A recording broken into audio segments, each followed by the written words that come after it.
families appear a certain way to casual acquaintances. They were the nicest people. They were quiet, but you never, ever know what goes on in a private home when the doors are closed and the lights are out.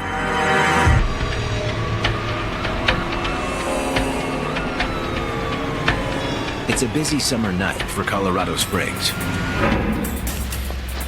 Dispatch to Medic 5.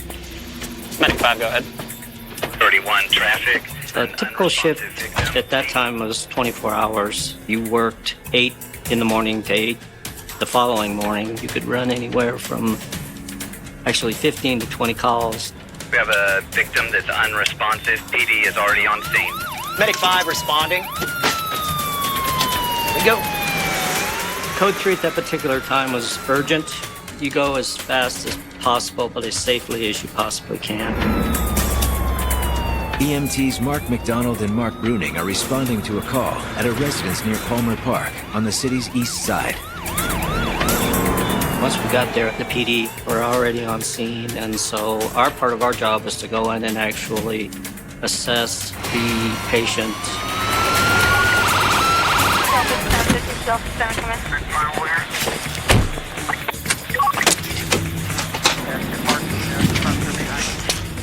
Where's the patient? He's in the master bedroom. All right.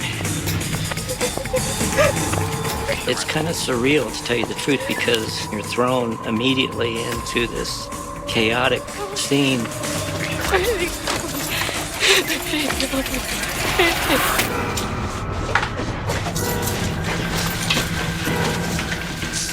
Up here.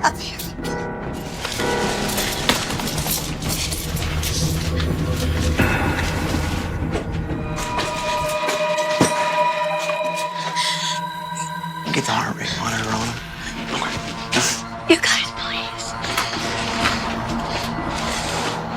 Everything's gonna be okay. But it was pretty well obvious at that time that this gentleman was deceased. Nothing.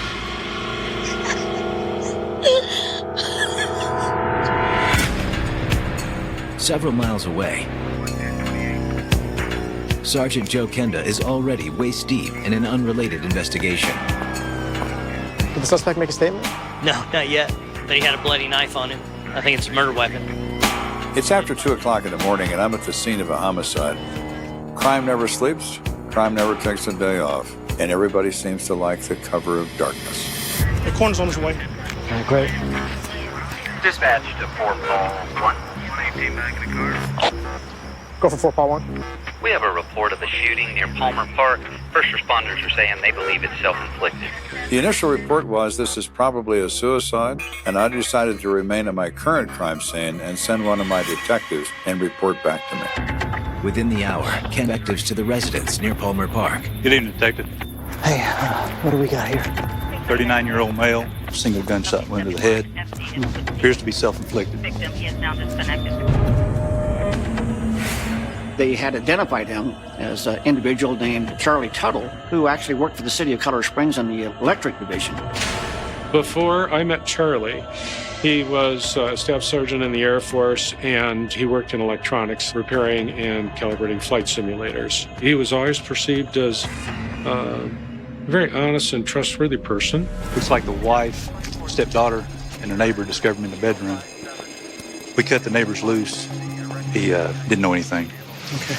Now where's the body? Upstairs in the bedroom. Lead the way.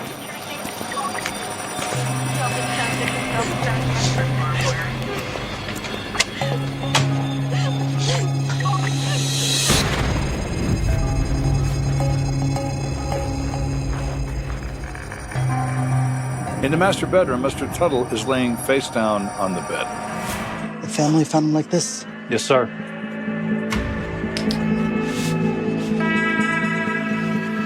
Upon initial examination of the scene, detectives noted that, in fact, the victim still had a .22 caliber in his hand. It looks like somebody kicked the door in. It's apparent that there was forced entry into the room, wherein this person was discovered. This is the only entry into the room. There's a shoe print on the door next to the door handle assembly.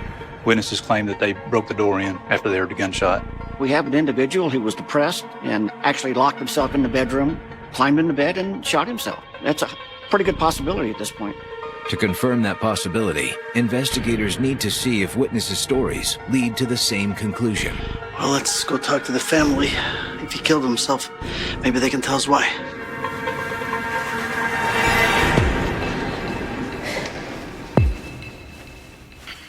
They then speak to the wife of the victim, whose name is Jackie Tuttle. She's 42 years of age.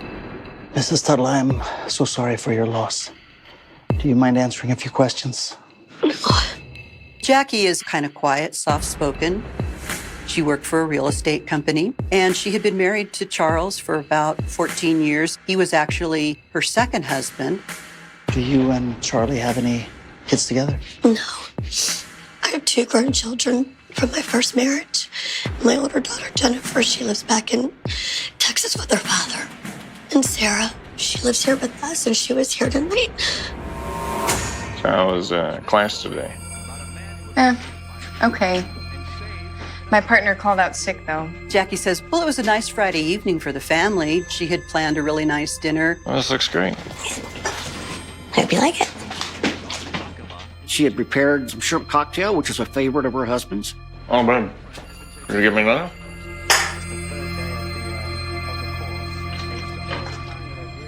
This is good. Here, darling. No, I don't think so. I'll be fine.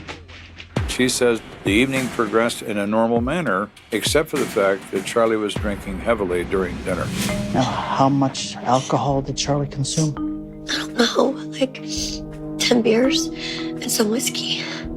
Jackie reports to the officers that her husband seemed to be very distressed after dinner and continued to drink and said he was going to bed. So around midnight, Sarah and I went down and put a movie in downstairs.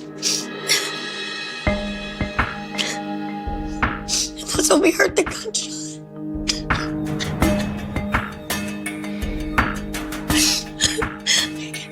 I'm sorry. I can't breathe. I can't. It's okay. Thank you. And that's when she became so distressed and she could not continue conversing with the officers because of her emotional state. Hoping to learn why Charlie was distressed, investigators turned to Jackie's daughter, 19-year-old Sarah Reynolds. Excuse me, Sarah. Do you have a moment to answer a few questions? They ask her to describe the events of the evening, separate from her mother, and she tells precisely the same story. You live here with your mom and Charlie? Yeah. She indicated that she recently moved into her mother's house and was attending the Colorado Beauty College. Mom thought it would be a good idea to live here to save money, which helps. So after dinner, Charlie went to bed, and Mom and I watched a movie in the living room. Please be with me. Be with me, please.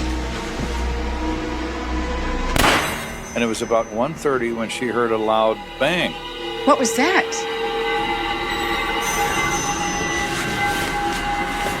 Charlie! We went upstairs, but his door was locked. We tried to force the door to open, but it wouldn't budge. And her mother said, go get the neighbor, he can help us. And she did that. The neighbor came over and kicked the door in, and that's when we found him on the bed. Now, I know this is difficult, Sarah, but can you think of any reason that Charlie may have wanted to end his life? Yeah. He was just so different since the accident. About a year earlier, he'd been in a very serious car accident. Come here, honey. Come here, let me help you. Please, here, let's get this out of the way. He was struck from behind by another car. It injured Charlie's neck and caused him pain in his neck and upper back. His personality changed after that.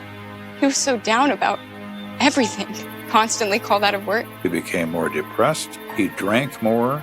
Now, all of that put together certainly sounds like someone who may be willing to end their days. After dinner, he was complaining that his neck hurt Maybe he just had enough of the pain, you know? Yeah.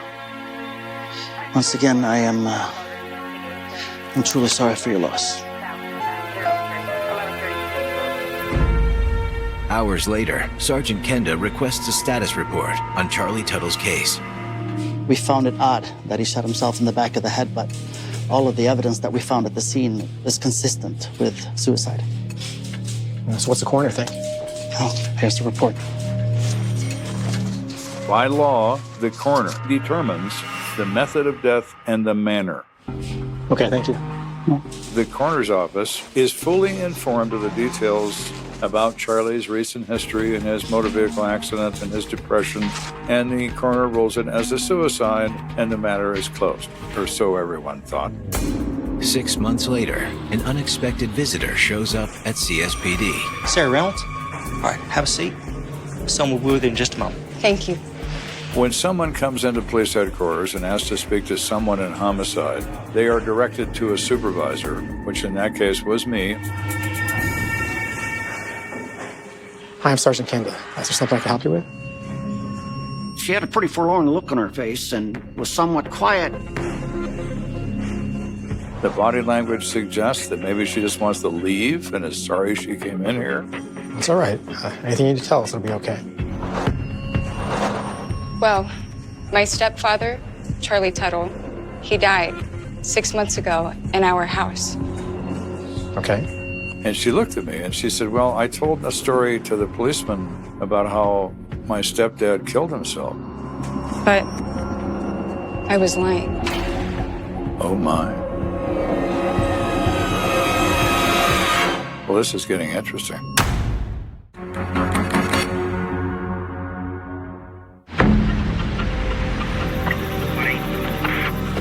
A 39-year-old man named Charlie Tuttle is believed to have shot himself in the privacy of his locked bedroom.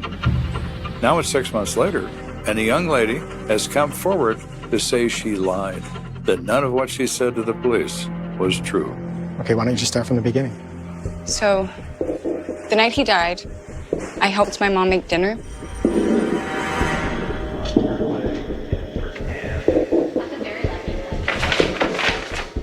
Hey, honey, can you grab me the parsley? What's all this? Something special for Charlie. Jackie had actually picked up a bottle of Crown Royal whiskey, some cigars, and a fishing magazine. Wow, Mom. Right? And Sarah thought that was kind of unusual because Jackie and Charlie had been arguing quite a bit lately. And she suspected the marriage was coming to an end. I thought it was her way of showing him she still loved him and wanted to make things work. And then when Charlie came home, he was in such a good mood. Oh, wow. It's not my birthday. No? Oh, are you making your famous meatballs? She said he was quite surprised and happy to see them fixing a nice meal for dinner. And when we sat down to dinner, Mom and Charlie were reminiscing about old times. This looks great. Yeah.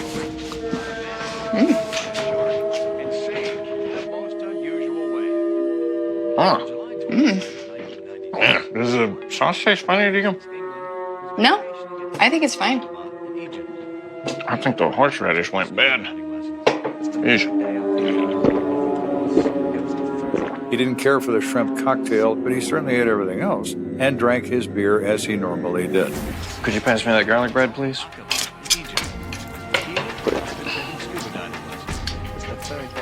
We had a really nice evening. And then Mom wanted to watch a movie. But Charlie said he's going to bed to read his fishing mag. Do you remember what time that was? No, I just remember the movie started and I must have totally passed out. And that struck me. I passed out? Why did you pass out? Were you drinking? No, I just remember feeling so tired all of a sudden. I couldn't keep my eyes open. And then I woke up around 1:30. The house was quiet. The movie was on pause. Her mother, Jackie, wasn't there, and so she's sitting there on the couch, and she heard this loud boom from upstairs.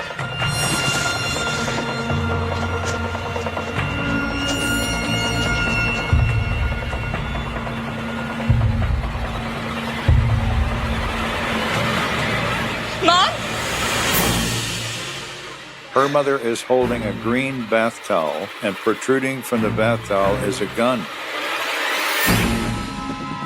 Honey, I need you to stay calm, okay?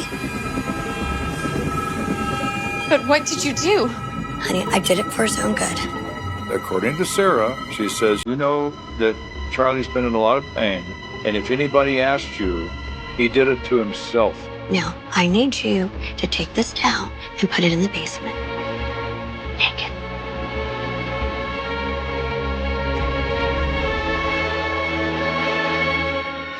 And she puts the gun on the bed next to Charlie's hand, and then walks out and locks the door behind them and says, now go get the neighbor to force the door open. So I listened to Sarah's story, and I said, well, Sarah, I must ask you the obvious question.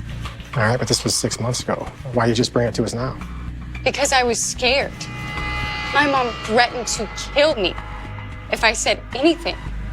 But she told him that I'm coming in to tell the truth because I have so much guilt. That lock was brand new. Sarah says that her mother had installed a lock on the bedroom door 2 days earlier, and she asked Charlie to install it for her. I overheard her tell Charlie it was to keep me out of that room. Why was that? She told him it was to stop me from stealing from them. But I think she was planning to kill him the whole time. I can't sleep. I have nightmares about it. Do you have any idea why your mother wanted to kill Charlie? Yeah, she's greedy. She said he had a $49,000 insurance policy, and she wanted that money. And she got it too. Perhaps in her mother's mind, she had 49,000 reasons to kill Charlie. So, you're going to reopen his case? We're definitely going to look into it and keep in touch. I appreciate you coming in. Thank you. You must take people seriously when they tell you a story. Do you trust what they say? Of course not. Let's explore your story. So my first step is to go to the coroner's office. I inform the coroner of the new development, and the coroner agrees to review the report. So I looked over all the reports again. This is extremely unusual. Indeed. So what do you think? Well, I did notice one thing. The witnesses claimed that Mr. Tuttle had been drinking heavily, but that's not what we're seeing in his toxicology results. The blood alcohol content of Charlie was 0.01. That is not even legally impaired, let alone drunk. That is strange. Well, after looking through everything, are you still confident it's a suicide? You know, there's nothing in the report that contradicts suicide, but it is odd that he shot himself in the back of the head. Yeah, it's very uncommon. And I vaguely remember there was something else I found fishy, but that was like 40 autopsies ago. I don't remember now. I'll read through my notes again and see if I can figure out what it is. I appreciate it. Thanks, Doc. With the coroner's report inconclusive, Kenda's gut tells him to keep digging. Mr. Witt, I'm Sergeant Kenda. Thanks for meeting me. Glad to help however I can. So Joe took an unusual step, and that was to contact the funeral director who embalmed the body of Charlie. I said, well, in my experience, I've seen over 100 gunshot wounds to the head from people who kill themselves. There was something that just wasn't quite right about this one. I actually remember it quite well. If you put a gun to your head, it is extremely difficult to get a 90-degree contact. You're up, you're down, you're this way, that way, left and right. The result is the entrance wound itself is not round. It's shaped differently. And when I looked at the hole on the inside of the skull, it was much larger, but still symmetrical. Most of the time, you don't get a perfect 90-degree angle. He said at that point in time, I was suspicious that this was in fact not a suicide, but he went on with the embalming anyway. There's not much that surprises me in this business, but this one did. Yeah, well, thank you. You've been very helpful. So this evidence is adding up nicely to murder and not suicide. And with that, we decided to reopen the case. Kenda and his team start by tracking down Charlie Tuttle's widow at her new home. So we want to go see Jackie now because I've got a lot more information other than just Sarah's allegations. I know the physical evidence says that Charlie didn't shoot himself. Do you guys take anything in your coffee?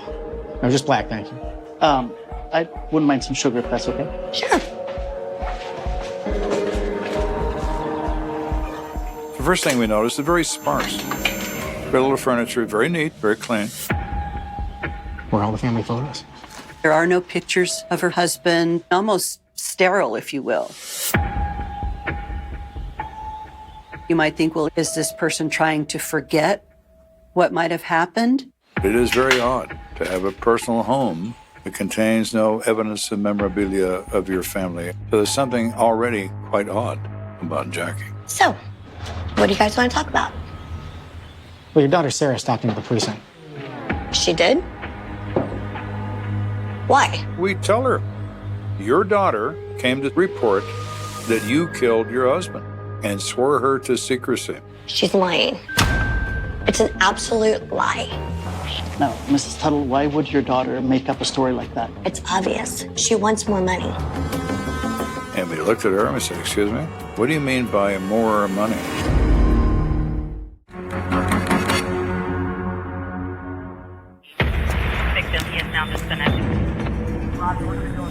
So we're investigating this suicide of Charlie Tuttle, which has now become a homicide based on the physical evidence and based on the fact that the daughter accuses the mother of having committed this murder.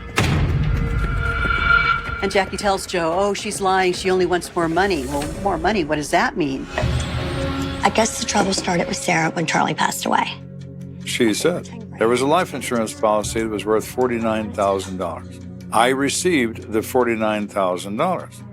I felt guilty about having all that money. And Sarah, who was a starving beauty college student, had no money. I gave her 10 grand to finish school. I wanted to help her. I wanted her to get on her own 2 feet for once. Sarah was the kind of kid where she'd never really had to go out and earn a living. You know, I guess my daughter's a bit of a sponge. What do you mean? Well, she would take money and live off of it from the guys that she was dating. And then after that, she came and lived with us. And that's when she got Charlie wrapped around her little finger. Really? How so? She reports that a year ago, she broke up with a boyfriend in Texas and was so distressed, she called her mother, Jackie, and said, can I please come and live with you? And when she moved in, Charlie would always give her money for different things that she needed. Charles was the kind of guy that whatever Sarah wanted, he'd get for her, even bought her a new car. Now he's gone, and here we are. So what's all this have to do with Sarah saying you killed your husband? Like I said, she wanted more of Charlie's insurance money. Jackie tells Joe that she burns through that $10,000 just in a few months. And she's already back asking for more with her hand out. So she was threatening for the money? No, she wasn't threatening. She was just asking weird questions about the insurance policy. Like what? She said, Sarah's been talking a lot about the insurance and who the beneficiary actually was. And Jackie felt that was somewhat suspicious. She says, I'm sure that Sarah believes if I get arrested for this and I go to prison, she'll wind up with the rest of the money. While Kenda knows that life insurance payouts don't work that way, it's entirely possible that Sarah doesn't. Well, thank you for talking to us, and thanks for the coffee. Sure. You know, I hope this gets sorted out quickly, and I'm really sorry my daughter dragged you into this. We'll let ourselves out. We decide we're leaving. We have no intention of arresting Jackie at this point. Well, that was interesting. It sure was. And all the way back to the car looking at each other, like, how did we get involved in this? Hey, when you get time, can you look into Tuttle's insurance policy? Yeah, we'll do. In the meantime, I'm going to find out more about Jackie and Sarah. Good idea. I mean, even if Sarah's as greedy as Jackie says, would she really do that to her mom? Right. It's incredible that you find a family like this in a situation like this 6 months after the event. So how do you decide that the daughter is so vindictive and so evil that she will try to put her mother in prison over something her mother didn't do? How does that work? Well, I don't know, because I'm not crazy.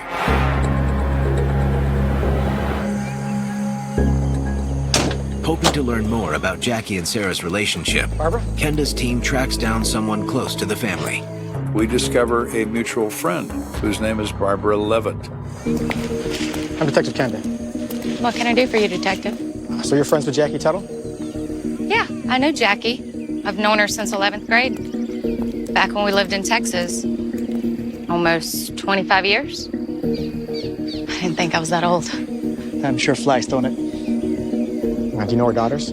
Oh, yeah, I've known Jennifer and Sarah since they were born. So we have not just a friend, but a really good friend who should have some insight into these people. So what can you tell us about Jackie and Charlie's relationship? Jackie met Charlie in Texas. She was still married to Edward. She was living in a very contentious relationship with her husband, wanted out of that, and she felt Charlie would be her way out. So Jackie divorced Edward and married Charlie. According to Barbara, Jackie followed her new husband all the way to Colorado Springs. According to Barbara, Jackie fell head over heels in love with Charlie, and on his end, the feeling was mutual. So what happened with the girls? Sarah and Jennifer, right? Those poor girls. They ended up going and staying with their dad. I mean, Sarah took it the hardest. She was only 3 or 4. She just didn't understand. Barbara indicated that Sarah has resented her mother her entire life. You know, here's somebody that's supposed to love you more than anything, and here she is not only leaving the family, but moving far away. She's basically abandoning you. I think that's why Sarah's been a little bit of a troublemaker. What do you mean? You know, psychology.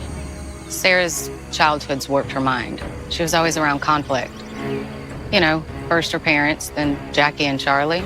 Really? What'd they fight about? Well, they fought about money. A lot of couples fight about money. And I don't mean to speak ill of the dead, but... She said, well, I knew that Charlie was having an affair. An affair? Yeah, he had a girlfriend. Jackie was devastated. So Jackie leaves her husband and her 2 children for the love of her life. And now, the love of her life has a girlfriend. Now that's a motive for murder. So in this investigation of the death of Charlie Tuttle, we've come a long way. And now we learn that there's an affair involved, which really puts the emotions on edge. They had some pretty bad arguments over this woman. Charlie swore he wasn't cheating on her. And why did Jackie think he was having an affair?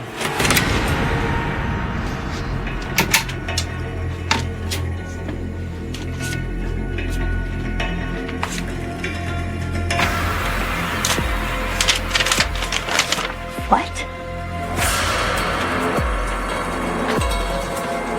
She says that she had found some notes between Charlie and this woman called Betsy. And so Jackie was convinced that he was going to leave her for Betsy. Is this something that could push somebody over their edge to commit murder? You bet it is. While Jackie may have had a motive for murder, countering that is the fact that Charlie had a motive for suicide, according to Jackie. We've got to find somebody else now that may know about that. And we determined that Charlie had a best friend, and we want to know what that friend knows about the affair. Excuse me, Hugh Hines? Yes, sir. I'm Sergeant Kenda. We talked on the phone. Do you mind if I ask you a few questions? Yeah, sure. Go ahead. Charlie and I worked together for nearly 7 years at the power station. He was an excellent mentor to me. Can you tell me about Charlie?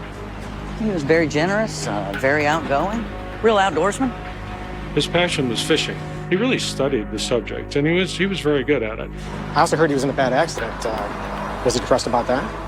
No, I don't think so. He's depressed about his marriage. We were close enough where we shared very personal information, and so I know that Jackie and Charlie were having difficulties in their relationship. Hey, buddy. Hey. How's it going? Nice to see Jackie's gonna let you out of the house for a change. Jackie. Yeah? It's a thorn in my side. Uh-oh, what's going on? Well, you know I'm working like a dog, and I work around the clock, and she spends every damn dime I make. And she's spending money I don't even have, bro. Is it getting that bad? Yeah. And I'd like to retire someday. I don't want to work till I'm 100 years old. But she's not having it. Let's go drink some beer and catch some fish. Sounds good. Would you come fishing with me in Alaska? She, according to Charlie, went through money like a machine. The way it seemed to work is that Jackie would take Charlie's paycheck, he would turn it over to her, and then it was just gone. Was Charlie planning on leaving her? Yeah, he was just trying to figure out how to get his retirement funds out first. I'm not sure if these were exactly Charlie's words, but the message was that I have had it. I'm just taking my dog, my guns, and I'm going to Alaska. Alaska? Mm-hmm. Was he going with someone? No, Charlie just wanted to be alone. We say, well, Hugh, we hear a story that maybe Charlie was having an affair with some woman named Betsy. No way, man. He wasn't having an affair with Betsy. Charlie and Betsy were friends. There was certainly no sexual relationship. Charlie never did anything except work and fish. He said Betsy was married. She lived in another state, and Charlie would often call her and talk to her. But Jackie knew about her and was very jealous about her. Charlie, as a matter of fact, had told Jackie that he was just fed up with her and he was going to move out and divorce her. And it was just because he wanted away from Jackie. Well, I appreciate the help. Absolutely. So what do we do now? Charlie was apparently planning on leaving his wife and taking his money and going to Alaska. Instead, he winds up with a bullet in his head. All signs point to Jackie. What we need now is the proof. Kenda decides it's time to go back to the very beginning. I want to talk to the first person who entered that home after the shooting. Sarge, Eric Fillmore's here to see you. Come on, have a seat. The neighbor who kicked down Charlie's door. Thanks for coming in. Sure. What can I help you with? Can you walk me through what happened the night Charlie Tuttle died? Okay. Well, I was sleeping and Sarah came over and woke me up. And she said Charlie hurt himself. I was in a fog of sleep, waking up like, what? Basically, she just wanted me to come over and check it out. He goes with her over to the house. Jackie's on her knees in the hallway, crying hysterically. He tries the door. It is, in fact, locked. And then I think she encouraged me, can you break it in? I said, okay. Charlie? No, stay here. Stay back. Stay back. At that point, I smelled gun smoke. I could visually see a haze in the room. And then I saw the blood and the gun. I ran downstairs and called 911. It's burned in my brain, I would say. In my mind's eye, I can glimpse the metal of the gun, his head, and the blood. I've got some crime scene photos. Would you mind taking a look at them? Yeah, sure.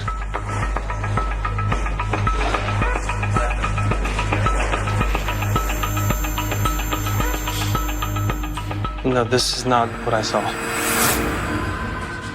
That's not the way I found it. It was different in the photo than how I came upon the scene. I entered the bedroom. You could tell that there was somebody in the bed. Charlie! But the comforter was pulled all the way up. Charlie! Now, if you're going to shoot yourself, would you hide under a blanket to do it? No. But if you kill somebody and you don't want to look at them when they're dead and feel the guilt, you cover them up. Well, my. That's important. Even with Eric Fillmore's statement, Kenda's case against Jackie Tuttle is weak. As he's pondering how to strengthen it, a possible solution surfaces. Hey, Sarge, remember when you told me to check into Charlie's insurance policy? Mm-hmm.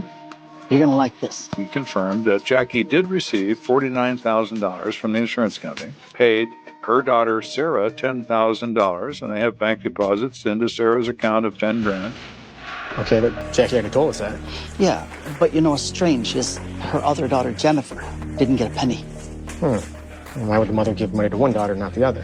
Were you buying her silence for your $10,000 investment? That's a reasonable conclusion. Do we know where Sarah currently lives? Yeah, I'll get your address. Thanks. So we go to find her, and we find that she's living with her grandmother, Debbie. Thank you. Can I get you anything else? No, thank you. So, Sarah, the one thing that's been bothering us is why would your mother give you money from the life insurance and not your sister? And Sarah was dumbstruck that we knew that. She just looked at us. She had nothing to say. Nothing. I think it was to keep Sarah's mouth shut. Grammy. What do you mean with that? Debbie went on to say that the day before the shooting took place, she had gotten a phone call from Jackie. Hello? Hey, Mom. Are you busy? No, I just got home from work. What's going on? Debbie is a nurse, and her daughter Jackie wanted to know if she combined a sleeping agent called Restoril with alcohol, would that make somebody really sleepy? Would it make them fall very, very soundly asleep? Oh. Yeah, but you really shouldn't mix those. Why are you asking? I'm just curious. Actually, Mom, I'm sorry, I gotta go. There's someone at the door. Okay, I'll talk to you later. It was a very, very odd phone call. And when she made that comment to me, I'm thinking back to the story about the family dinner. I just remember feeling so tired all of a sudden. I couldn't keep my eyes open. That Charlie didn't eat the cocktail sauce because he thought it tasted funny. Unusual way. Does Jackie have access to that drug? Charlie's doctor prescribed it for him after his car accident to help him fall asleep easier. Jackie, you thought you were going to walk, but you're not. Because we're going to walk over to your house and take you to jail.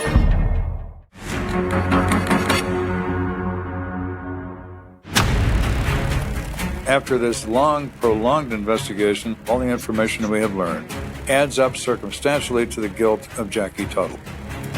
We're going to place her in custody for the death of her husband. Over the next couple hours, Kenda and his team hit the streets.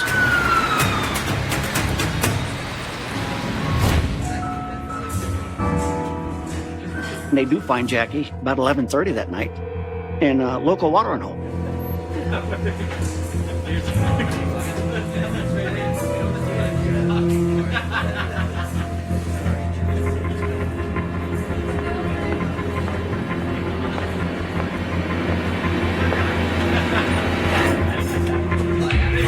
What are you guys doing here? Jackie, I have a warrant for your arrest for the murder of Charles Tuttle. You can't be serious. Cuff her. Come with me. Sarah is lying. She just wants the money. And I looked at her and I said, well, Jackie, you have a problem. Well, she wasn't the only one telling us that. But I didn't do it. That's not what the evidence says. So we're going to take you in front of a jury of your peers and let them decide about your future. Come with us. And Jackie got real silent and looked at Joe and said, I want a lawyer. She was then taken into custody, taken into county jail and booked. Even without a confession, Kenda believes he knows what transpired. In my opinion, based on what I've learned, I think that Jackie knew her husband was going to leave her. And so Jackie might be thinking, if Charlie's going to leave me high and dry, how am I going to survive on my part-time salary? And who's going to take care of me in my retirement? Kenda theorizes that at that point, Jackie hatched a plan to stage her husband's suicide and collect a 5-figure insurance payout. She had a lock installed in that bedroom door 2 days before the death.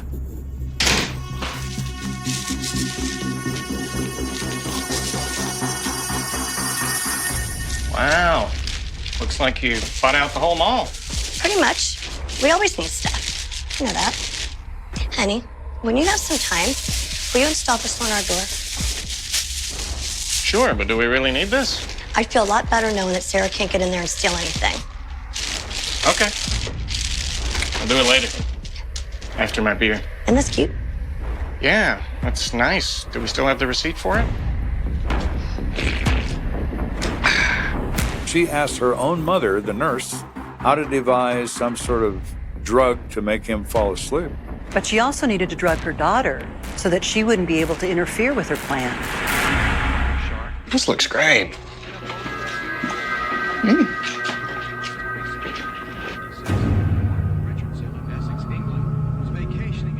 Huh. I think the horseradish went bad. So she served the restaurant his favorite food, shrimp cocktail. But she didn't realize the drug would leave a weird taste in the sauce. And Charlie didn't eat anything that contained the drug, and that's why his toxicology screens came back negative. However, Sarah finished her portion, and when she passed out on the couch, Jackie decided it was now or never.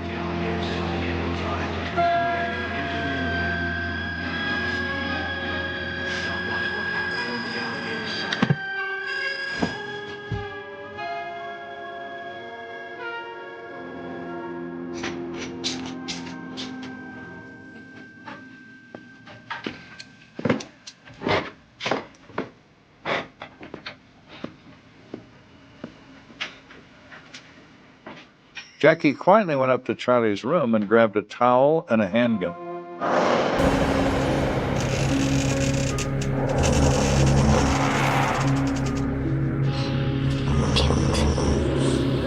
To her dismay, Jackie sees that Charlie has fallen asleep on his stomach. and realizes it will be suspicious if he shoots himself in the back of the head. Jackie knows if she tries to roll him over, he might wake up. Then how is she going to explain this gun in her hand?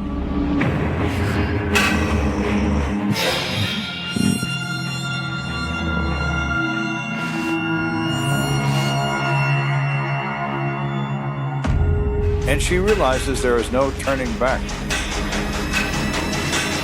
And she points the gun at his head.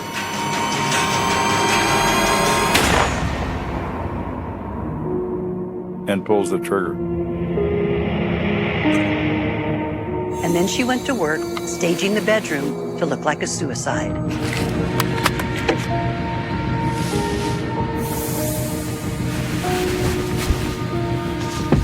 Everything about this crime scene is not a spontaneous thing. She thought about it and carried it out. Jackie Tuttle is charged with first-degree murder. Her daughter, Sarah Reynolds, is not charged with any crime. Unfortunately, you never can predict what's going to happen during the trial. And Jackie's mother took the stand and recanted a lot of the information that she had given before. In the court, you need proof beyond a reasonable doubt. So now the jury is left with making a decision. Who's lying? Everybody's lying. And they found Jackie not guilty of first-degree murder. Charlie went to his grave, and nobody paid the price. It's the reality of the court system. You're innocent until you're proven guilty. In my opinion, I don't believe Charlie killed himself. I think it was a wrong decision on their part.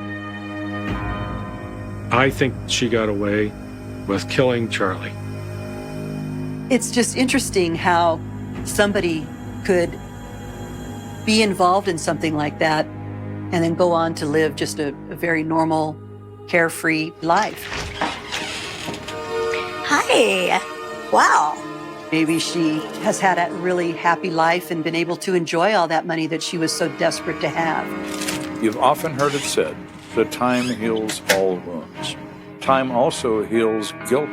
People's attitudes, memories, and fearfulness have washed away with time.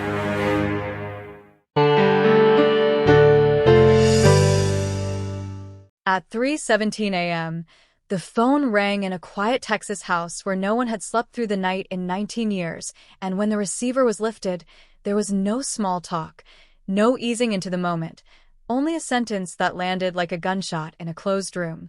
We're reopening the case.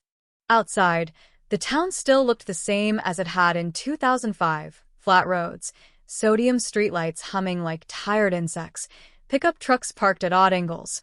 But underneath that familiar skin, something old had started moving again, something buried deep and restless, something the town had learned to live with but never truly escaped, because this was not just a crime, it was a cold case, the kind that seeps into walls, into family dinners, into the way neighbors look at one another when the sun goes down.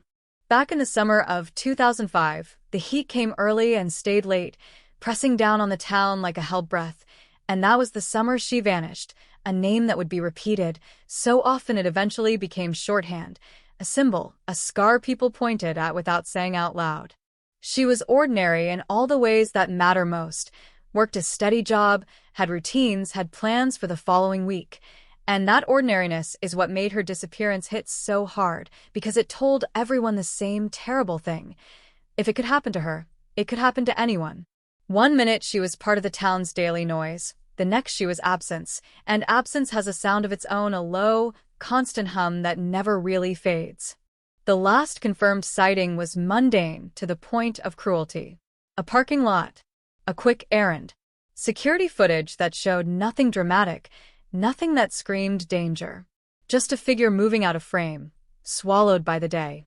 No struggle, no screams, no witnesses rushing forward with certainty in their voices. And in the hours that followed, as the sky darkened and the phone calls multiplied, the first rule of every missing person case settled in like a bad omen.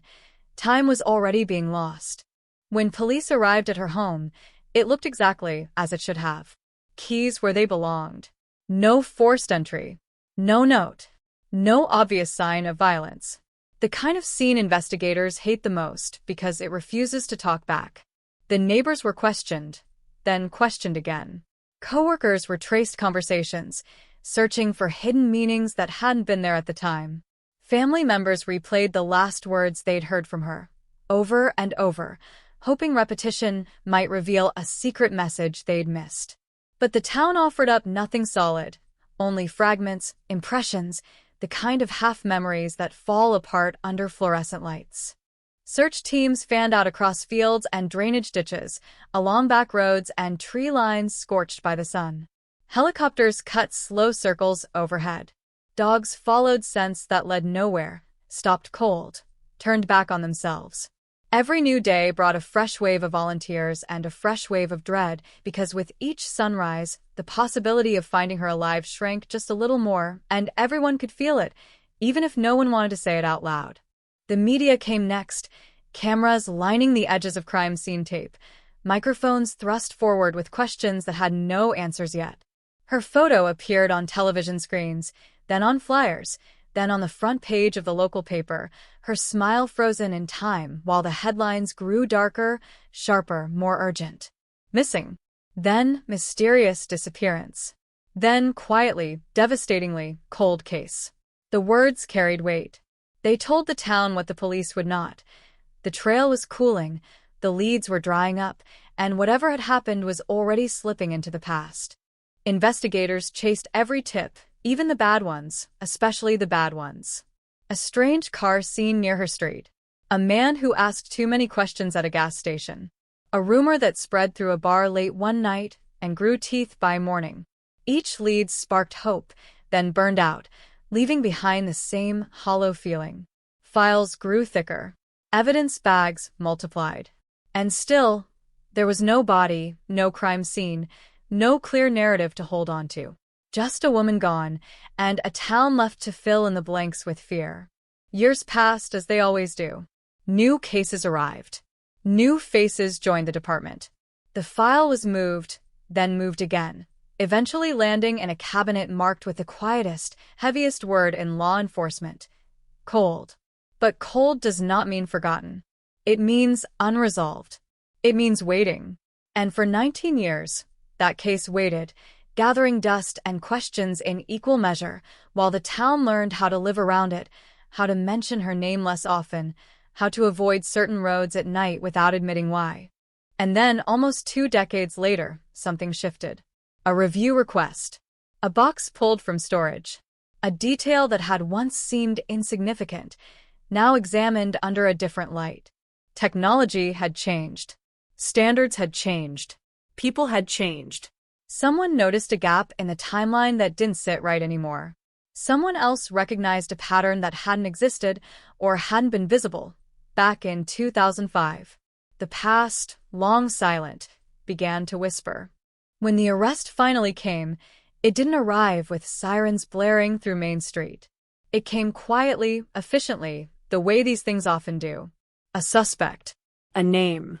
A man who had lived among them all along, or close enough to make the revelation feel personal, invasive. 19 years after she vanished, handcuffs clicked shut, and the sound echoed far beyond the room where it happened. For some, it felt like justice finally catching up. For others, it felt like the opening of an old wound that had never truly healed. Because an arrest does not equal answers. Not in a case like this. Not when the central question still hangs in the air, heavy and unresolved. What really happened on that summer day in 2005? Where did she go?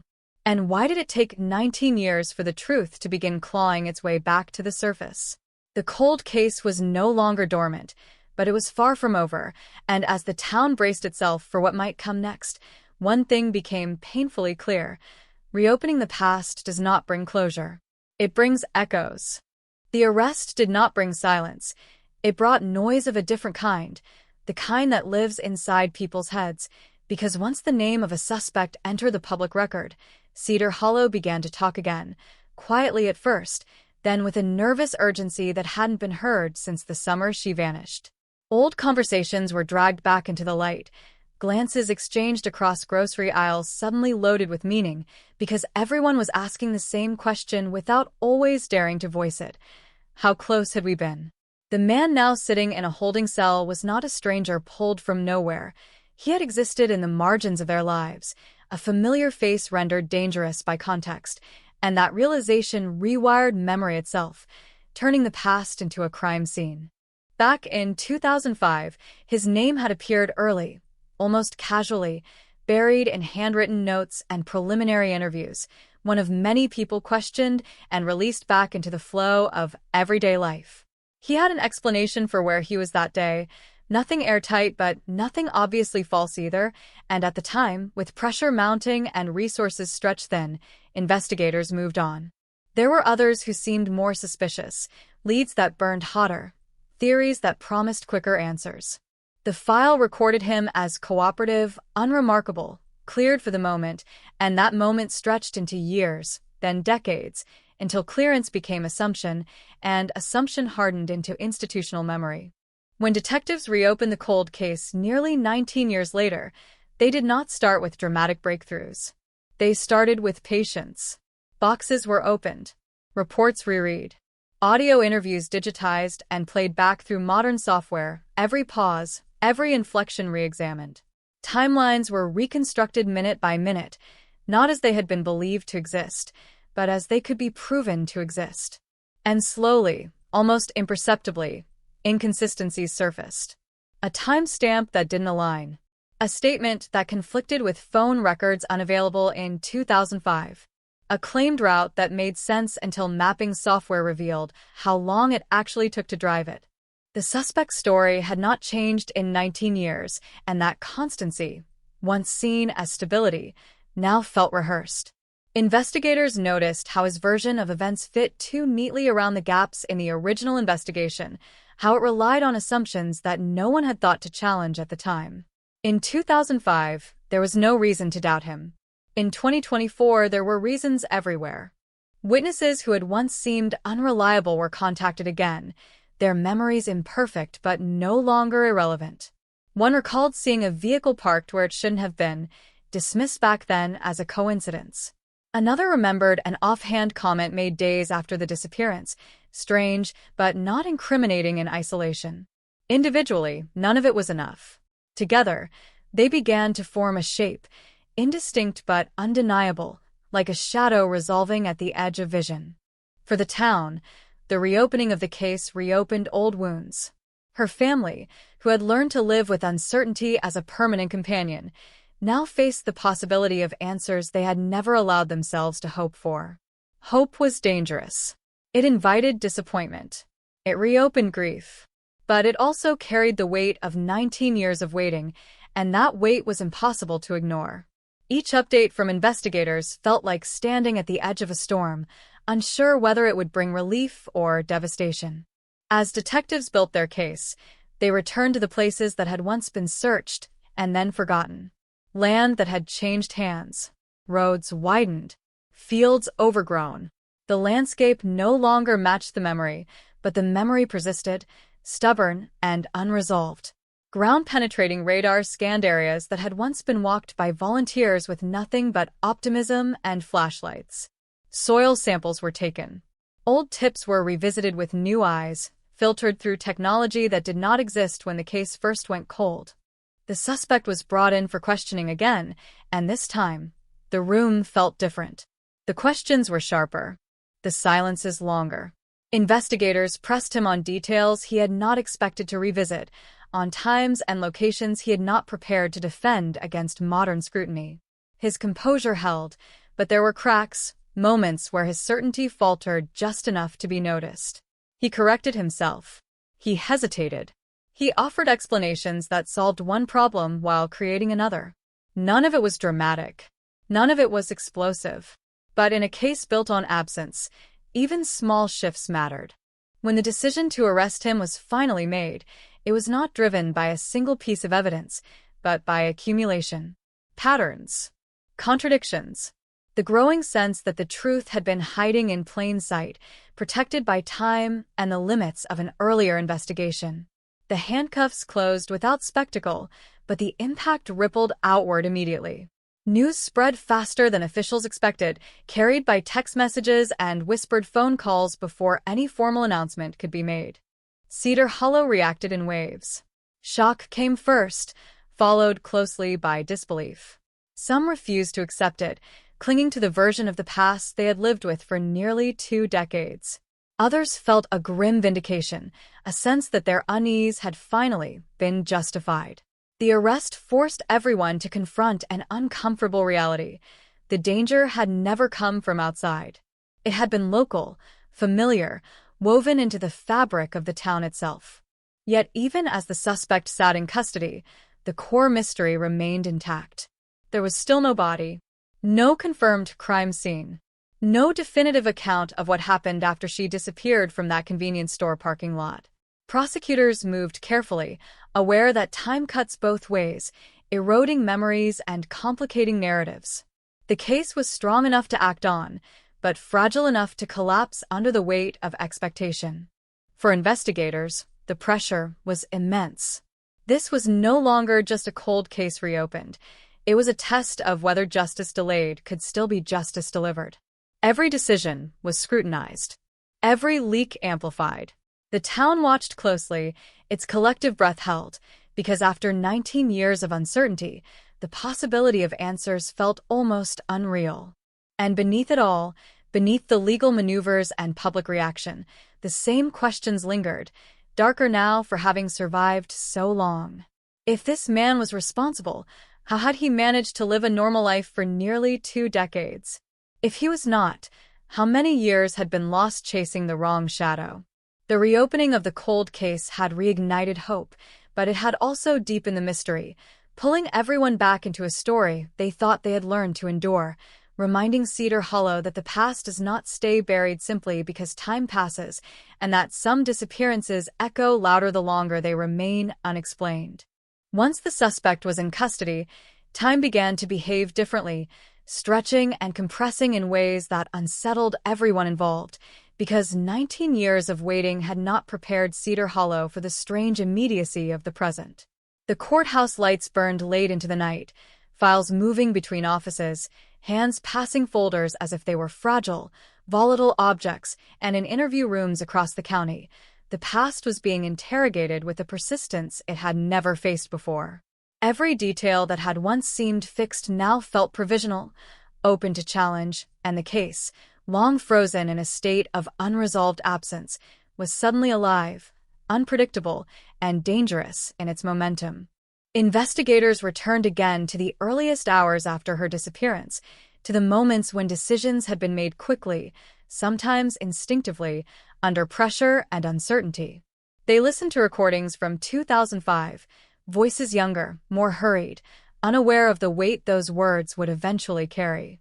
In one interview, a witness mentioned a sound heard late that night, dismissed at the time as nothing more than a car door, maybe a trunk, maybe imagination. In another, a neighbor recalled seeing lights on in a place that was usually dark, a detail noted, and then lost among dozens of others. These fragments had once been isolated, meaningless on their own.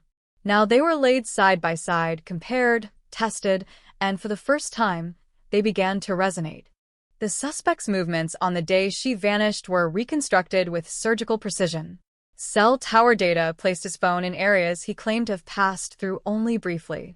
Gas station receipts confirmed stops he had mentioned casually, without emphasis.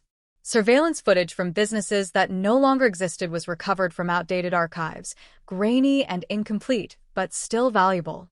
Investigators watched those clips again and again, searching not for dramatic revelations, but for continuity, for the small transitions that might reveal intent. In one sequence, a vehicle matching his description appeared minutes earlier than his timeline allowed. In another, it lingered just a little too long. When confronted with these discrepancies, the suspect did not collapse. He adapted. His explanations shifted subtly, almost imperceptibly, each revision presented as a clarification rather than a contradiction. To an untrained ear, it sounded reasonable. To seasoned detectives, it sounded like erosion. The truth, they knew, rarely needs adjustment. Lies do. Meanwhile, Cedar Hollow found itself trapped between anticipation and dread. The arrest had reopened conversations people had trained themselves to avoid. At diner counters and backyard fences, speculation flowed freely, fueled by fragments of information and decades of suppressed fear. Some remembered the suspect as quiet, unremarkable, the kind of person who blended easily into the background. Others now recalled moments that felt ominous in retrospect, glances that lingered too long, behaviors that had once been dismissed as odd but harmless. Memory, under pressure, reshaped itself, and no one was entirely sure which version of the past could be trusted. Her family remained at the center of it all, though they had learned to stand there without expecting relief. They attended briefings, listened to careful updates delivered in measured tones, and asked the same questions they had asked for nearly 2 decades. Where was she? What happened after she disappeared? Each meeting ended the same way, with reassurances that progress was being made, and the same familiar ache of uncertainty settling in afterward. Closure, they knew, was not guaranteed. Answers, if they came, might be incomplete, or worse, unbearable. As the case advanced, investigators began focusing on locations that had once been deemed irrelevant. A stretch of land outside town, undeveloped in 2005, now partially cleared. A drainage area that had flooded repeatedly over the years, altering its landscape. A private property that had changed owners more than once. Search warrants were executed quietly, often before dawn, to avoid drawing attention. Ground was disturbed carefully, methodically, each shovel of dirt representing both hope and the risk of disappointment. Most searches yielded nothing. A few produced items that demanded closer examination, objects that could not immediately be ruled out, nor definitively linked. The absence of a body remained the case's greatest challenge. Without it, every theory felt incomplete, every narrative vulnerable to doubt. Prosecutors weighed their options carefully, aware that a jury would need more than suspicion and implication. They needed a story that could be proven, not just believed. And yet, the very lack of physical evidence underscored the chilling possibility that the suspect had succeeded, for nearly 20 years, in making a person vanish without a trace. Inside the interrogation room, the suspect's demeanor began to shift. Fatigue crept in. Irritation surfaced where calm had once prevailed. He asked more questions than he answered, probing investigators for what they knew, what they could prove. This curiosity, masked as confidence, did not go unnoticed. At one point, when presented with a sequence of events reconstructed from evidence, he laughed softly, shaking his head as if amused by the effort. The reaction was brief, but it lingered, an emotional tell in a case built on subtleties. Outside, the media pressure intensified. National outlets picked up the story, framing it as a long-awaited breakthrough, a testament to perseverance and modern investigative techniques. Headlines spoke of justice finally catching up, but those closest to the case knew better. Nothing had been resolved. The cold case had been reopened, yes, but it had also become more complicated, its shadows deeper and more defined than ever. For Cedar Hollow, sleep became difficult. The arrest had shattered the fragile peace that had settled over the town, replacing it with a restless energy that thrummed beneath daily routines. People checked locks twice. Parents asked their children where they were going, even when the answers hadn't changed. The idea that someone capable of such a disappearance could have lived among them unnoticed for so long was more unsettling than the mystery itself. As weeks passed, the investigation tightened its focus, closing in on a narrower set of possibilities. The suspect's circle was examined in detail, relationships dissected, past conflicts re-examined through the lens of the disappearance. Old acquaintances were contacted, some reluctantly, others eagerly, each contributing a piece to a puzzle that refused to settle into a clear picture. Motive remained elusive, hinted at but never fully revealed, an absence that mirrored the missing person at the heart of the case. And through it all, the question persisted, relentless and unforgiving. If the truth was finally within reach, why did it still feel so distant? The reopening of the cold case had brought movement, noise, and attention, but it had also exposed the vastness of what had been lost to time. As Cedar Hollow waited for the next development, for the next revelation or setback, the past pressed in from all sides, no longer content to be remembered in fragments, demanding to be confronted in full, even if the answers it offered were incomplete, even if they changed nothing except the certainty that some mysteries, once disturbed, will never rest easily again. The deeper investigators dug, the more the past resisted, because time does not simply erase evidence, it rearranges it, distorts it, hides it inside routines and habits that feel harmless until someone looks too closely. What had once been a straightforward missing person report was now a dense web of relationships, timelines, and silences, and at its center sat a suspect whose life, when rewound carefully, began to reveal fault lines that had been invisible in 2005. This was not about a single day anymore. It was about patterns, about proximity, about the quiet intersections where ordinary lives briefly overlap before something irreversible happens. In the years leading up to her disappearance, the suspect had drifted in and out of her orbit in ways that were easy to dismiss at the time. Shared locations, mutual acquaintances, moments that felt coincidental until they were stacked together, one after another, forming a trail that now looked deliberate. Investigators mapped these intersections meticulously, pinning dates and places to a board that grew more crowded by the day. A hardware store visit days before she vanished. A brief conversation recalled by a co-worker, insignificant on its own, unsettling in hindsight. The suspect had not been a stranger watching from afar. He had been close enough to observe routines, close enough to predict movements. When questioned about these connections, he downplayed them, framing each as chance, as the natural overlap of small-town life. Cedar Hollow, after all, was not large. People crossed paths. Familiarity did not imply intent. And for a moment, that explanation held because it had held for 19 years. But investigators were no longer looking for intent in isolation. They were looking for accumulation. And accumulation told a different story. Financial records, once overlooked, were pulled into focus. Bank statements revealed withdrawals that did not align with his stated activities on the day she disappeared. Not incriminating amounts. Not dramatic spikes. Just inconsistencies, small enough to have slipped through the cracks in 2005, now glaring under modern analysis.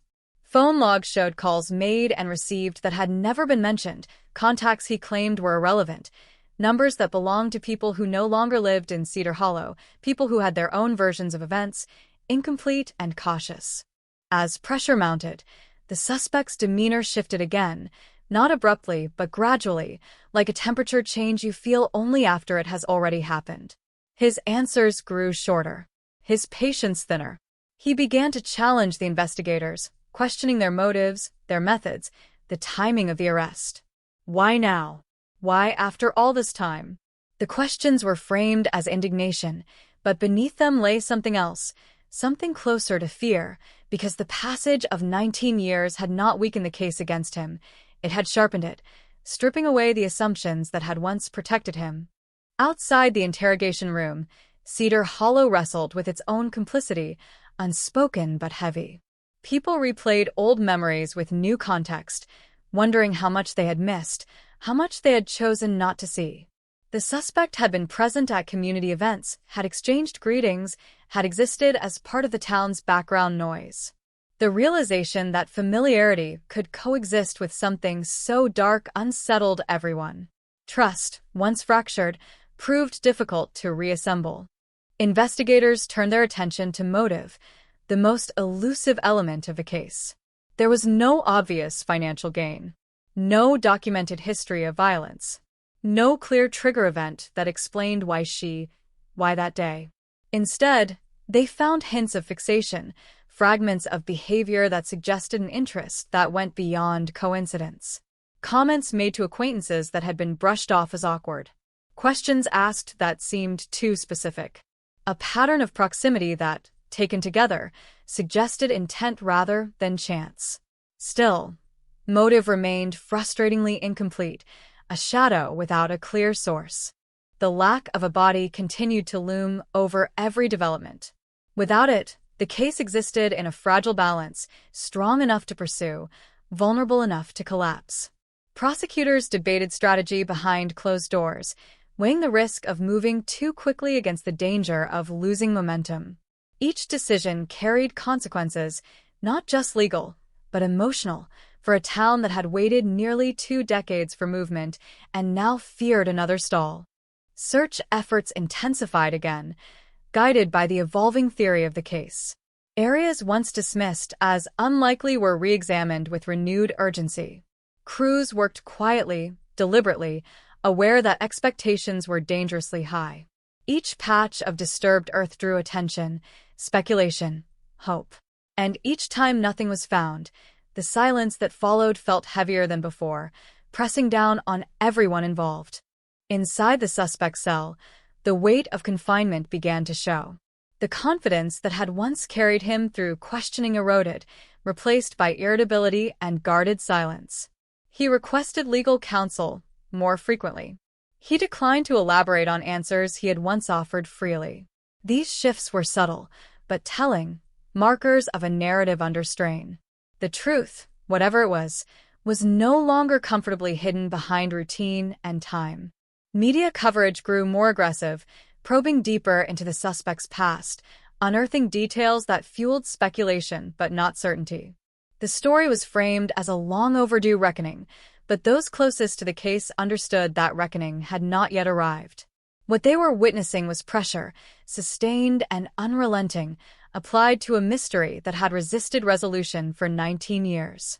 As days turned into weeks, the investigation approached a critical threshold. Evidence was being weighed not just for what it suggested, but for what it could withstand in court. Witnesses were prepared, timelines refined, theories tested against every available fact. The case was no longer dormant, but it was not yet resolved, suspended in a tense equilibrium that could tip in either direction. For Cedar Hollow, the reopening of the cold case had become more than a legal process.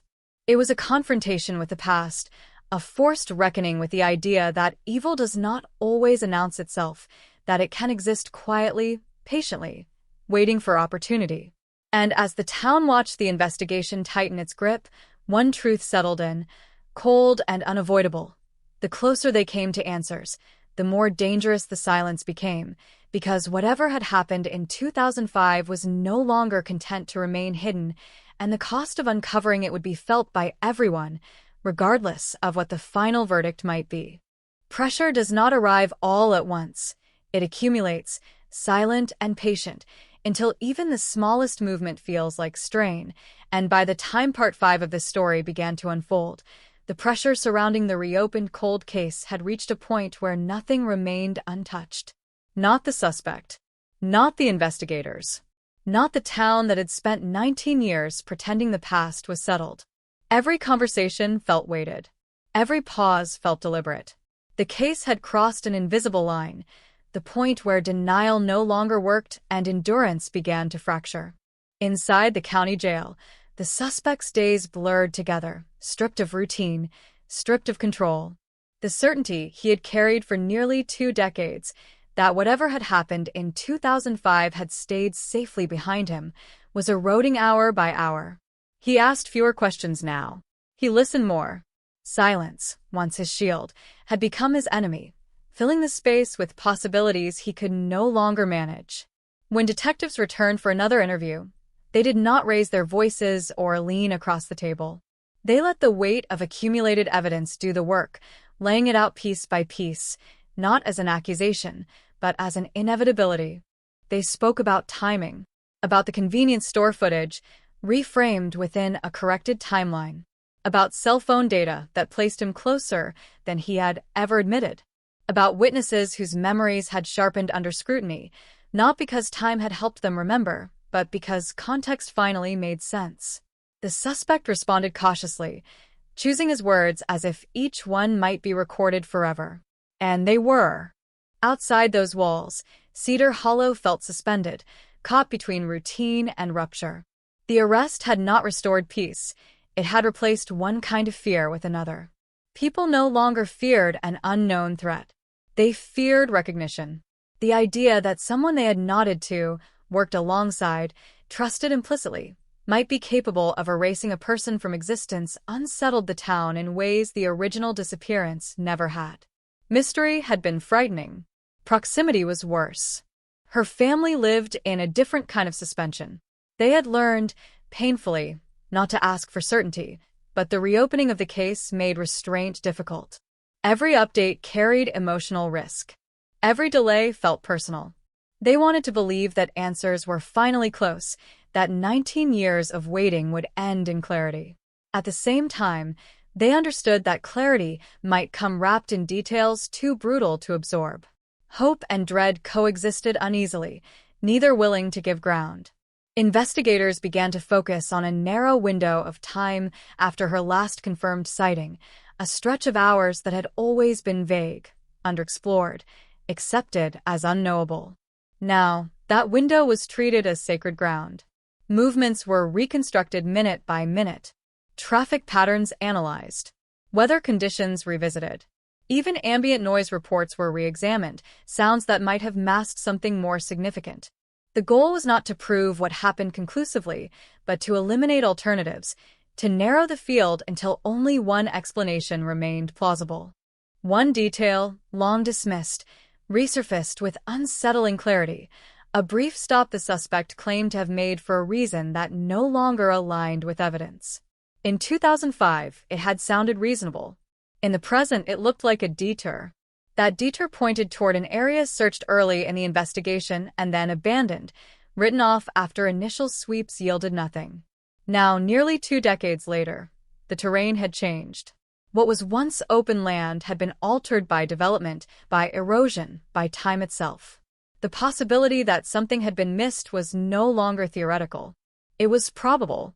Search teams returned again, quietly, methodically, aware that expectations were dangerously high. Every movement was documented. Every finding logged. The absence of discovery weighed heavily, but investigators pressed on, because absence had defined this case from the beginning. They were no longer chasing certainty. They were chasing probability, and probability suggested that the truth lay somewhere beneath the surface, hidden not by brilliance, but by time. Inside the interrogation room, the suspect began to slip, not through confession, but through contradiction. His version of events grew defensive, less fluid. He repeated phrases, returned to points already addressed, as if trying to anchor himself to a narrative that no longer held. When confronted with inconsistencies, he deflected, questioned the reliability of technology, the motivations of witnesses, the integrity of the investigation itself. It was a familiar strategy, but one that lost effectiveness as the web tightened. The media narrative shifted again, its tone sharpening as patience wore thin. Stories focused less on the mystery and more on accountability. How had this taken 19 years? What had been missed? Who had failed? The scrutiny extended beyond the suspect, beyond the investigators, settling on the town itself, a community forced to confront its own blind spots. Cedar Hollow, once a backdrop, was now part of the story, its culture of familiarity and trust reframed as vulnerability. For those who had lived there in 2005, the past felt disturbingly close. Old photographs resurfaced. Familiar places were recontextualized. The idea that the disappearance had not been an isolated rupture, but the result of a series of overlooked moments, unsettled everyone. It suggested that the case had never truly gone cold. It had simply been ignored long enough to feel distant. As legal proceedings advanced, prosecutors faced a difficult calculus. They had momentum, but momentum was not evidence. They had patterns, but patterns needed to be translated into proof. The absence of a body remained the case's greatest weakness, a gap that defense attorneys would exploit relentlessly. And yet, the absence also told a story, one of planning, of concealment, of a disappearance engineered rather than accidental. The challenge was convincing others to see it that way. Late one night, after hours of questioning, the suspect broke his silence in an unexpected way. Not with a confession, not with a dramatic outburst, but with a question that lingered long after it was asked. "What if you're wrong?" The words were measured, almost calm, but they carried an edge. Investigators noted the shift. It was no longer about denial. It was about consequences. That moment marked a subtle turning point. The suspect understood now that the past was no longer safely sealed. He was no longer insulated by time. The cold case had warmed, and with that warmth came risk. Whether he was guilty or innocent, the pressure was real, relentless, and closing in. As Cedar Hollow waited for the next development, the sense of inevitability grew stronger. Something was coming. A discovery, a breakdown, a revelation, or another devastating dead end. The reopened cold case had entered its most dangerous phase, where expectations collided with reality and where the truth, long hidden, hovered just out of reach, threatening to surface in fragments rather than as a clean, comprehensible answer. And in that uncertainty, one fact remained undeniable. Whatever had happened in 2005 was no longer confined to memory. It was active again, shaping lives, testing resolve, and reminding everyone involved that some mysteries do not fade quietly. They resist. They press back. And when they're finally forced into the light, they rarely look the way anyone expects. By the time the investigation reached the stage, the case no longer moved forward in straight lines. It pulsed, advancing in bursts of intensity followed by stretches of suffocating stillness, and every person involved could feel the strain in their bodies. This was the phase investigators dreaded and relied on in equal measure, the psychological narrowing where facts alone were no longer enough, where pressure became a tool, and where the truth, if it existed, was most likely to fracture under its own weight. The cold case had warmed to the point of discomfort, and no one was insulated from the heat.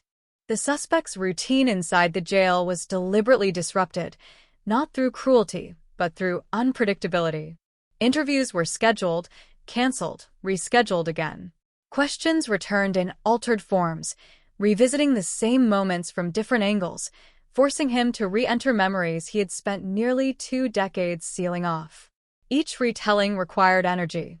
Each clarification demanded precision. And precision, over time, is exhausting. The investigators understood this well.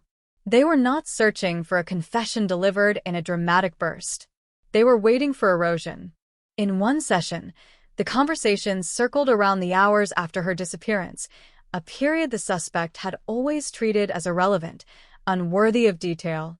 This time, detectives lingered there, asking him to describe sensations rather than actions, what he saw, what he heard, what the air felt like. The shift unsettled him. Facts can be rehearsed. Sensory memory is harder to control. He paused more often. His answers grew vague, then defensive. The room filled with silence, long enough to make even trained investigators uncomfortable. Silence, they knew, was where the cracks appeared.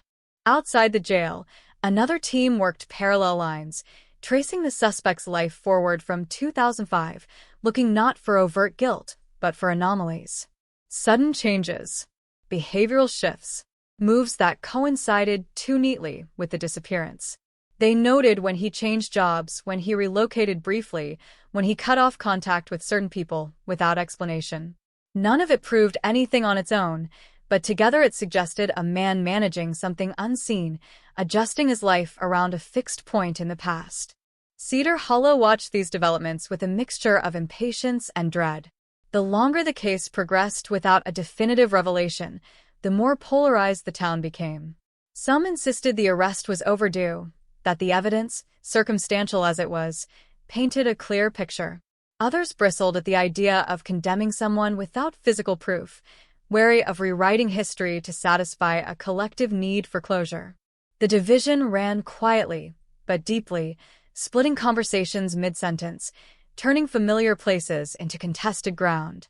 Her family existed in a narrower world, where days were measured not by routine, but by updates, by the tone of voices on the other end of the phone. They were careful now, cautious about hope, because hope had hurt them before. Still, the gravity of the moment was impossible to ignore. The investigation was closer than it had ever been.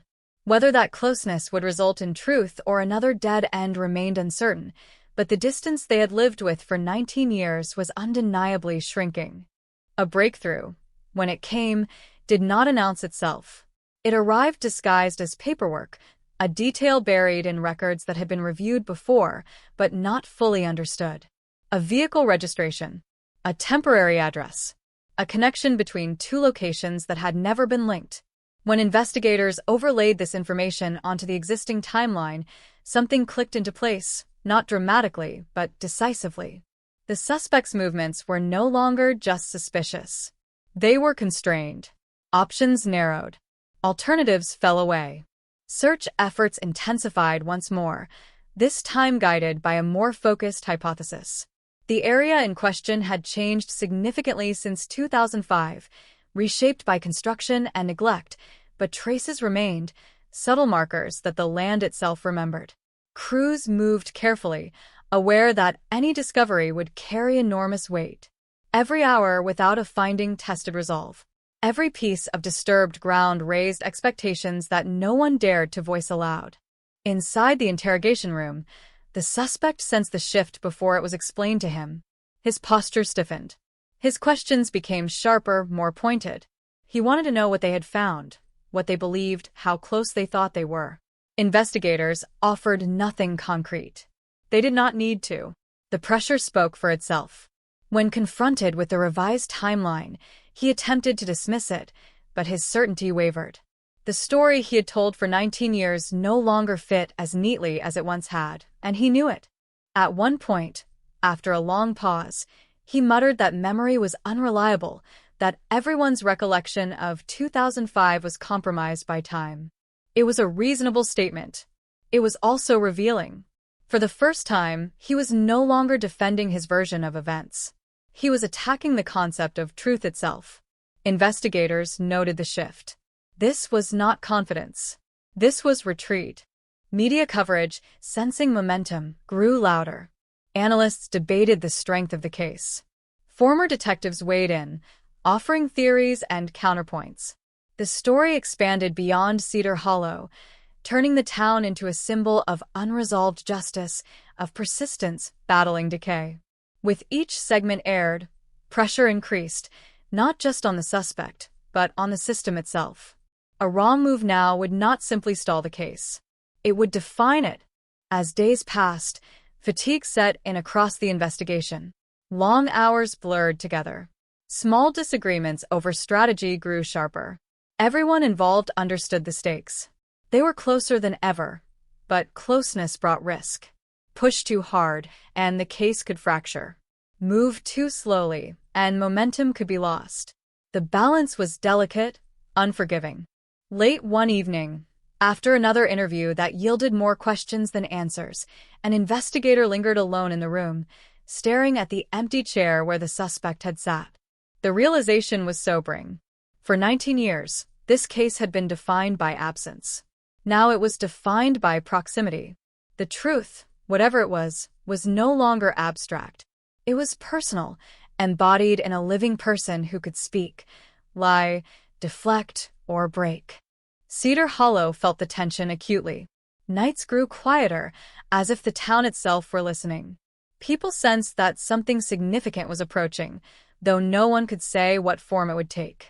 Discovery, collapse, confession, or silence, extended indefinitely.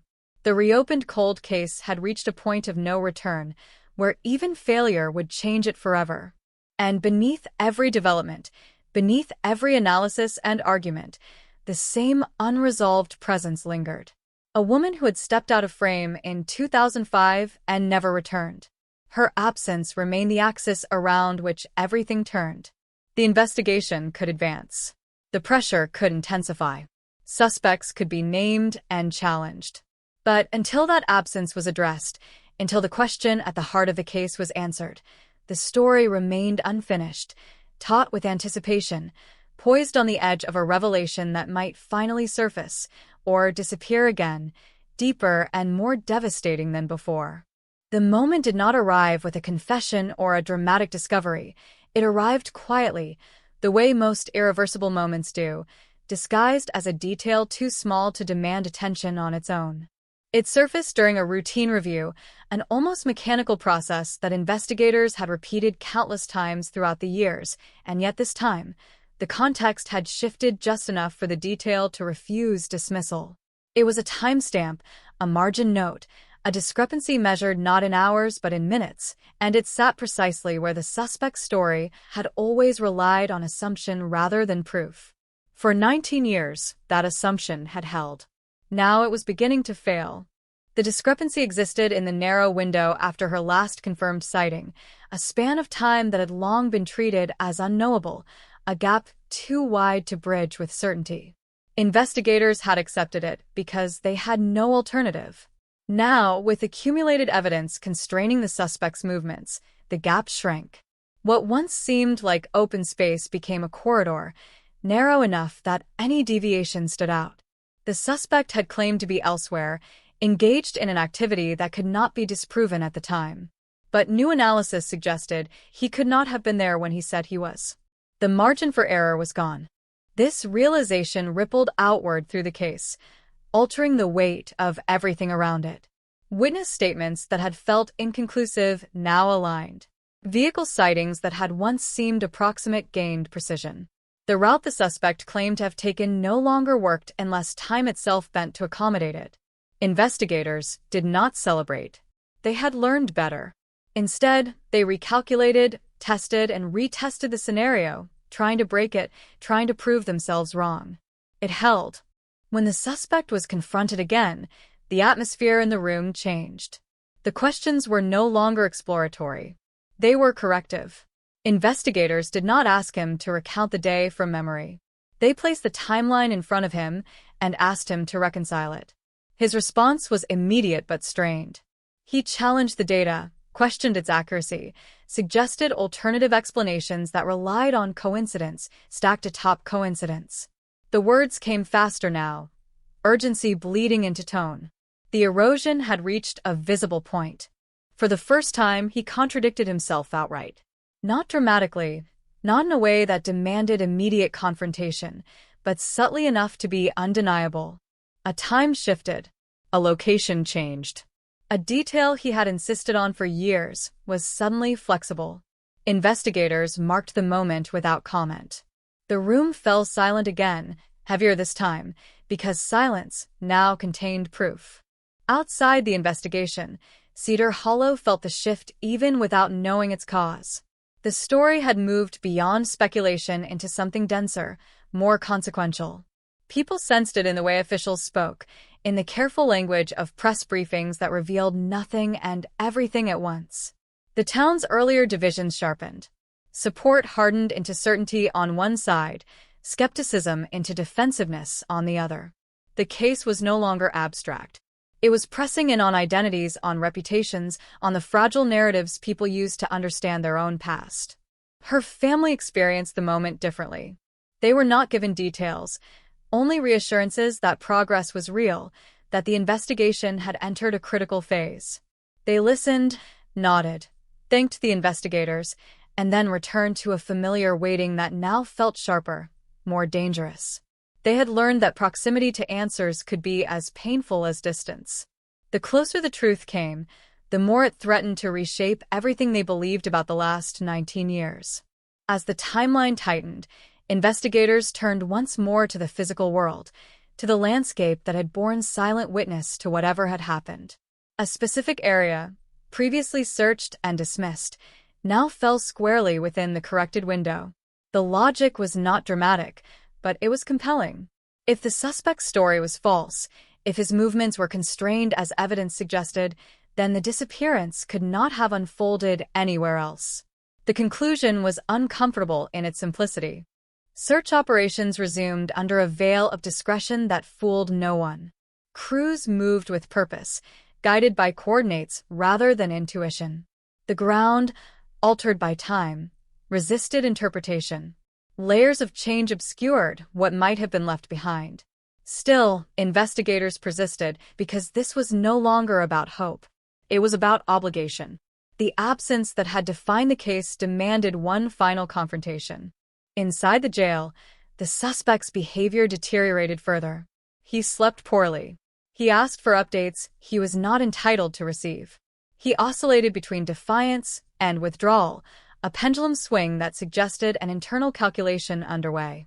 The confidence that had sustained him for nearly 2 decades was gone, replaced by vigilance.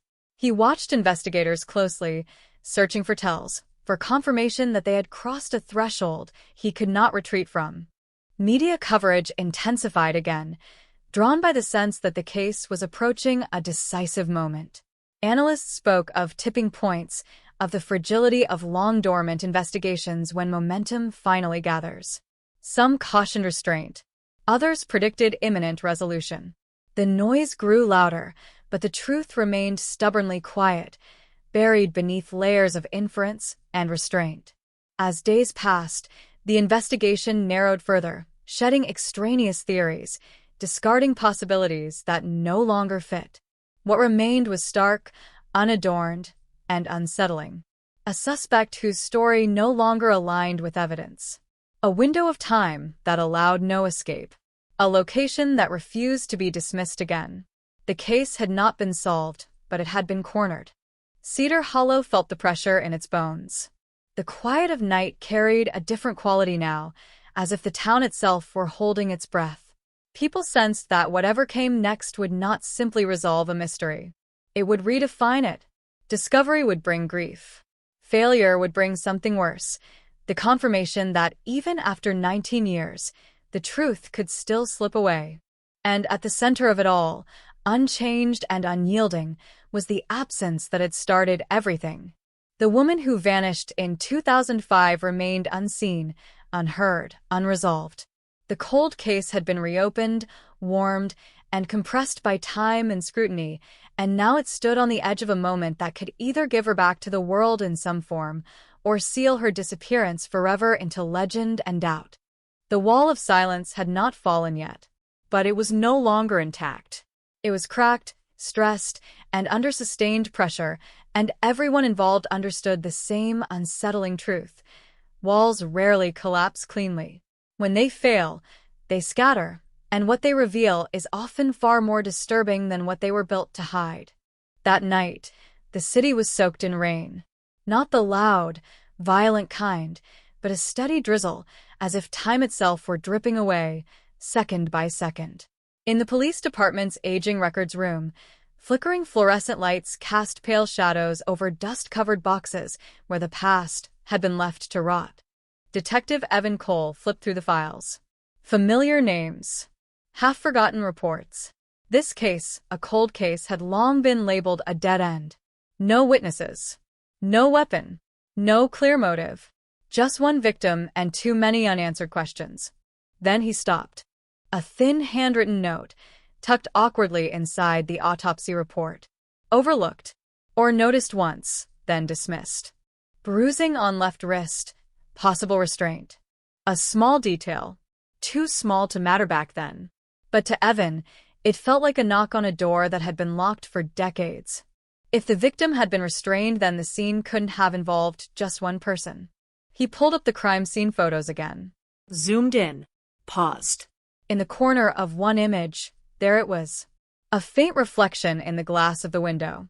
Not clear, but enough to send a chill down his spine. That shadow wasn't the victim.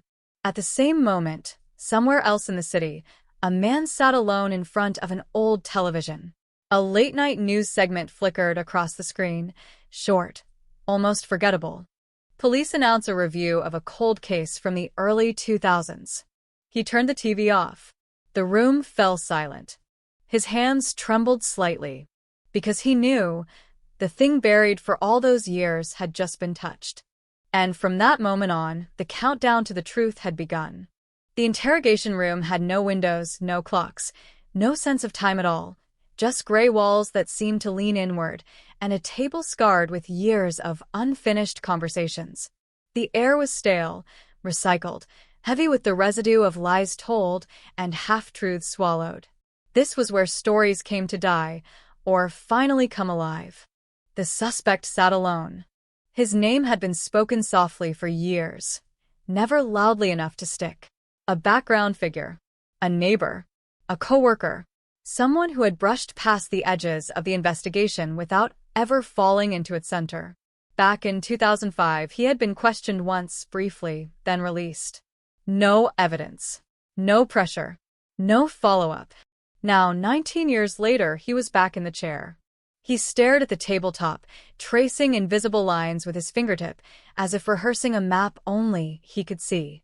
His breathing was slow, controlled, but his jaw tightened every few seconds, an unconscious betrayal. People who had nothing to hide rarely fought their own bodies. The door opened. Detective Evan Cole stepped in without a word. No aggression. No rush.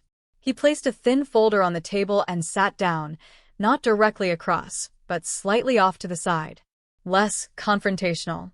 More intimate. A choice made on purpose. For a moment, neither man spoke. Silence stretched. Thick. Uncomfortable. Then Evan broke it, not with an accusation, but with a memory. Texas, summer of 2005, he said calmly. Hot enough that even the nights felt burned. You remember that year? The suspect nodded once. Barely. You lived 3 blocks from the victim, Evan continued. Same grocery store. Same gas station. Same roads home. Still no answer. Evan opened the folder, slowly, deliberately. Inside were photos, not graphic, but undeniable. Street corners. Doorways. A blurred figure caught in the wrong place at the wrong time. We missed things back then, Evan said. Everyone did. Technology wasn't what it is now. Records got misplaced. Notes got buried. The suspect's eyes flickered. There's something funny about cold cases, Evan went on. They don't stay cold. They wait. They sit quietly until the world catches up. The suspect finally spoke. His voice was dry, almost careful. You don't have anything new. Evan didn't argue. Instead, he slid one photo across the table. A close-up. Enhanced. Cleaned. A reflection in glass. Distorted, but clearer than it had ever been before. That's you, Evan said, not loudly, not dramatically. Just a fact, placed gently between them. The suspect stared at the image. For a long moment, the room felt suspended, as if even the walls were listening. That could be anyone, he said. Evan nodded. That's what I hoped you'd say. He leaned back slightly. Let the tension breathe. Because if it were just the photo, Evan continued, you'd be right. But it's not. He flipped another page. Phone records. Old ones. Newly recovered. A call placed the night of the murder. A call that had never shown up in the original investigation. A call made from a payphone 2 blocks from the crime scene to a number registered under a false name, later linked to the suspect. The suspect's foot tapped once under the table. We didn't know to look for it back then, Evan said. But now? Now we know exactly where to look. The suspect swallowed. You want to know what keeps detectives awake at night? Evan asked. It's not the killers who brag. It's the quiet ones. The ones who think time erased what they did. The room felt smaller now. Evan leaned forward again. Tell me about the bruising on her wrist. The suspect's head snapped up. A mistake. Small. But fatal. You didn't mention that, the suspect said quickly, too quickly. Evan didn't smile. He didn't need to. That detail was never released, he said. Silence crashed back into the room, louder than before. The suspect's breathing changed, faster now, uneven. Years of control slipping, second by second. Outside the room, officers watched through the glass, saying nothing. Everyone understood the weight of this moment. 19 years of questions pressed against a single man's resolve. The suspect leaned back, rubbing his face with both hands. When he spoke again, his voice was quieter. Older. I didn't plan for it to go that far, he said. Evan didn't interrupt. She trusted me, the suspect continued. That's the part that never goes away. The words hung in the air, not quite a confession, but no longer a denial. A crack in the dam. Evan stayed silent, letting the space do the work. Because in cold cases, the truth rarely explodes. It leaks. And once it starts, there's no stopping it. Somewhere beyond the walls of the station, the town slept, unaware that a ghost from 2005 was finally learning how to speak again. And even now, as the interrogation dragged on into the night, one thing remained terrifyingly clear. This case wasn't over. The confession never came all at once. It never does. It arrived in fragments, in pauses heavy enough to bend the air, in sentences that stopped halfway, as if the speaker feared where the words might land. The suspect spoke like a man walking backward through his own memories, careful not to trip over the worst parts, careful not to say too much, or too clearly, or too fast. The recorder on the table blinked red. Every second was being preserved now. "I didn't mean to hurt her," he said again, softer this time, as if volume could change history. "I just needed her to listen." Detective Evan Cole didn't react. He'd learned long ago that guilt liked an audience, but truth preferred silence. He let the man talk. Let him circle the moment. Let him bleed time. "She wanted to leave," the suspect continued. "Said she was done. Said she was going to tell someone." Tell someone. 2 words that had destroyed more lives than any weapon. Evan glanced at the file. 19 years earlier, friends had said the victim seemed distracted in her final weeks. Nervous. Jumping at shadows. Back then it had sounded like stress. Now it sounded like fear. "You grabbed her," Evan said quietly. Not a question. The suspect closed his eyes. "I just wanted her to stay," he whispered. "Just for a minute." That minute had stretched into a lifetime. The bruising on the wrist. The signs of restraint. The detail buried in a report and ignored by a system already overwhelmed. Evan felt a familiar pressure in his chest, the knowledge that this case, like so many others, had been solved too late to save anyone, but just in time to haunt everyone. Outside the interrogation room, the department hummed with controlled chaos. Phones rang. Officers whispered. Word had begun to spread. A Texas 2005 cold case wasn't cold anymore. But the celebration never came. Because something didn't fit. Evan stood and walked to the door, pausing with his hand on the handle. "We're not done," he said, without turning around. "Not even close." The suspect looked up, panic flickering across his face. "I told you what happened." "You told me part of it," Evan replied. "You told me the part that makes it easier to sleep." He stepped outside. In the hallway, Lieutenant Harris waited, arms crossed, eyes sharp. "The timeline's wrong," she said immediately. "His story doesn't match the forensic window." Evan nodded. "I know. The official cause of death had always been uncertain. No weapon. No clear mechanism. Just a body found too late, evidence softened by time and heat. Now, with modern analysis, the medical examiner had revised the estimate. Narrowed it. The victim had died hours later than originally believed. Which meant someone else had been there. Evan returned to the room. The suspect straightened in his chair, sensing the shift. People always did. Truth had a way of changing the temperature. "You said you left," Evan began. "You said she was alive when you walked out." "Yes," the suspect said quickly. "She was crying, but she was breathing." Evan placed a single photograph on the table. A grainy image from a traffic camera. Time-stamped. The suspect's car, passing through an intersection 6 miles away, at a time that didn't align with his story.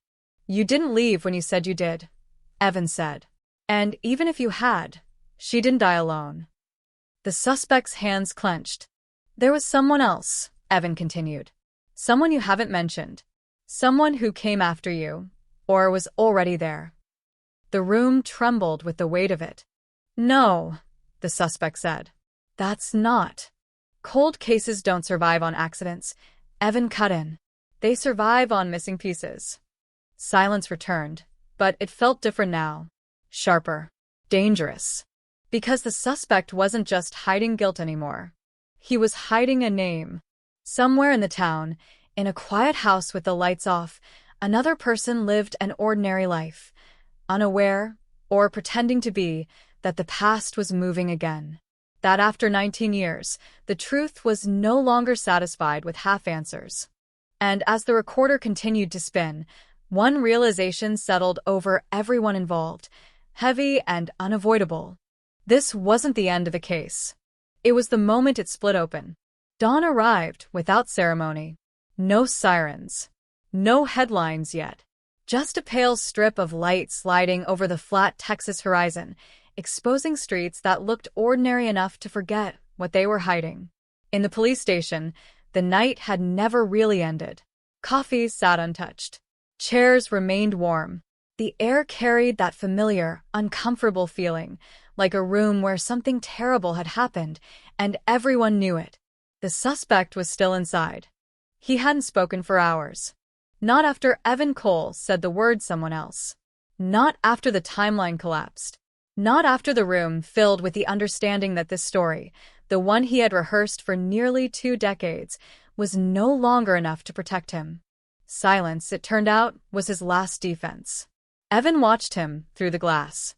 A man shrinking into himself. Shoulders slumped, eyes hollow. Not defiant anymore. Just tired.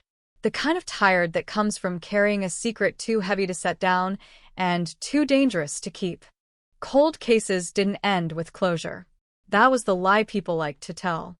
They ended with questions rearranged, with truths sharpened but not softened, with names spoken too late and consequences that never felt proportional. "Run the associates again," Evan said quietly to Harris. Friends. Family. Anyone who crossed paths with him that summer. Harris nodded. Already started. 19 years ago, investigators had chased the loudest leads. The obvious ones. They had trusted timelines built on incomplete data, memories warped by shock, witnesses who wanted to help but couldn't. Now, those same names looked different. Not innocent. Not guilty. Just unresolved. In a quiet neighborhood miles away, a porch light flicked off. Morning routines began. A door closed. A car started. Someone went to work like any other day, unaware, or painfully aware, that the past had finally learned how to knock. Back in 2005, the victim's disappearance had shaken the town for a few weeks. Candlelight vigils. Newspaper photos. A promise that justice would come. Then the news cycle moved on. New crimes. New tragedies. Her face faded from the front page, then from memory. Except for those who loved her. Except for the one, or ones, who knew exactly what had happened. Evan stood alone in the interrogation room now, staring at the empty chair. The recorder had been turned off. What remained wasn't evidence. It was absence. The space where a full confession should have been. They had an arrest. They had charges. Enough to move forward. But not enough to finish. Cold cases were never just about the dead. They were about the living. About the damage that spread quietly through years and families and towns. About the cost of waiting. About the weight of knowing that somewhere, someone had gotten away with something that still mattered. Outside, reporters were beginning to gather. Words like reopened, breakthrough, arrest would soon flash across screens. The public would feel relief, satisfaction, the sense that order had been restored. Inside the department, no one celebrated. Because the truth hadn't fully surfaced. Not yet. The case file was thicker now, heavier, but still unfinished. A question mark where a period should be. A shadow that refused to resolve into a single shape. Evan closed the folder and exhaled slowly. Some stories end with answers. Others end with echoes. And this one, this Texas 2005 cold case, still whispered in the corners of the room, still lingered in the pauses between breaths, still waited for the moment when silence would finally break and the last name would be spoken out loud. Until then, the town would keep moving. The past would keep watching. And the case would remain what it had always been. Not solved. Just awake. Night returned the way it always did. Quiet, patient, pretending it had nothing to do with what came before. The station lights dimmed. Desks emptied. Files were locked away again, heavier than when they'd been opened. Outside, Texas breathed in the dark, wide and unbothered, as if it hadn't been holding a secret for nearly 2 decades. The suspect was transferred before midnight. No spectacle. No crowd. Just the soft clink of cuffs and the hollow sound of footsteps moving down a corridor that had heard this rhythm 1,000 times. He didn't look back. People rarely did when the story behind them had finally learned how to follow. Evan Cole stayed. He always stayed. Cold cases didn't release you just because the paperwork moved forward. They lingered. They crept into the edges of thought, into the space between questions where certainty should have lived. He sat at his desk and stared at the board. Photos pinned at odd angles, timelines rewritten in red, names circled, erased, circled again. One name remained unspoken, hovering like smoke that refused to clear. The medical examiner's update lay open beside him. Revised time of death. Secondary contact possible. Trace fibers inconsistent with the primary suspect's clothing. Small things. The kind that didn't scream, but whispered. The kind you missed if you wanted the case to be over. Evan didn't. He replayed the interview in his head, the pauses, the breath before the lie, the way the suspect had flinched at someone else. That wasn't fear of discovery. That was fear of recognition, of a memory shared, of a night not lived alone. Across town, the house with the porch light dark stayed dark. A television murmured to no one. A phone buzzed and went unanswered. The past had a way of making ordinary rooms feel watched, of turning walls into witnesses. If there was another name, another presence, it wasn't hiding anymore. It was listening. Back in 2005, neighbors had reported hearing something after midnight. Not a scream, not a crash, just movement. A door. Footsteps where they didn't belong. At the time, it had sounded like nothing. Now it sounded like the shape of an answer. Evan picked up the phone and dialed a number he'd saved but never used. A former officer. Retired early. The one who'd signed off on the original timeline. The line rang. Once. Twice. Cole. A voice answered, older now. "We need to talk about that summer," Evan said. "About what didn't make it into the report." Silence followed, brief, telling. "I wondered when you'd call," the voice said. The city slept through it. The call. The shift. The moment when a sealed door cracked open just enough to let air in. That was how it always happened. Not with sirens. With conversations. With a willingness to stay uncomfortable. By morning, the case would be louder. A second search warrant drafted. A list narrowed. A pattern emerging where coincidence had once lived. The town would wake to headlines that felt familiar but incomplete. Cold case reopened. Arrest made. Investigation ongoing. Ongoing was the word that mattered. Because unresolved truths don't fade. They harden. They wait for the exact pressure that will break them cleanly or not at all. Evan shut off the desk lamp and stood, the board still glowing faintly in the dark. One photograph caught the light just right. A reflection. Two shapes where there should have been one. The night remembered. And it wasn't finished remembering yet. The names surfaced the way all dangerous things do, quietly, reluctantly, dragged into the open by time rather than force. It wasn't written in bold. It wasn't circled in red. It appeared in the margin of an old report, half-faded ink beside a line most people never reread. A responding officer. On scene, briefly. Left early. Cleared without question. Back in 2005, no one had thought twice about it. They did now. Evan Cole read the name again, slower this time, feeling the weight of recognition settle in his chest. Not proof. Not yet. But presence. Opportunity. Proximity. The holy trinity of everything that never goes away. The retired officer's voice echoed in his head from the night before. Hesitant. Defensive. Carefully vague. "We were stretched thin," he'd said. "Everyone was tired. We trusted each other." Trusted each other. Another phrase that aged badly. Evan drove through the neighborhood as the sun climbed higher, washing the streets in a harsh, honest light. The house came into view, without ceremony. Beige siding. Neatly trimmed lawn. Nothing about it suggested unfinished business. That was the problem. Evil rarely advertised itself. It preferred to blend in, to grow old quietly, to assume time had granted it immunity. A car sat in the driveway. Someone was home. The knock was firm but not aggressive. Procedure. Followed to the letter. When the door opened, the man on the other side looked surprised, but not confused. He knew who Evan was the moment their eyes met. Some recognition, never fades. It just waits. Can I help you? The man asked. Evan showed his badge. I'd like to ask you about a night in 2005. The man exhaled slowly. Not a denial. Not an invitation. A calculation. Inside, the house smelled like coffee and dust. Ordinary things. Family photos lined the hallway. Smiling faces. Vacations. Proof of a life that had continued uninterrupted.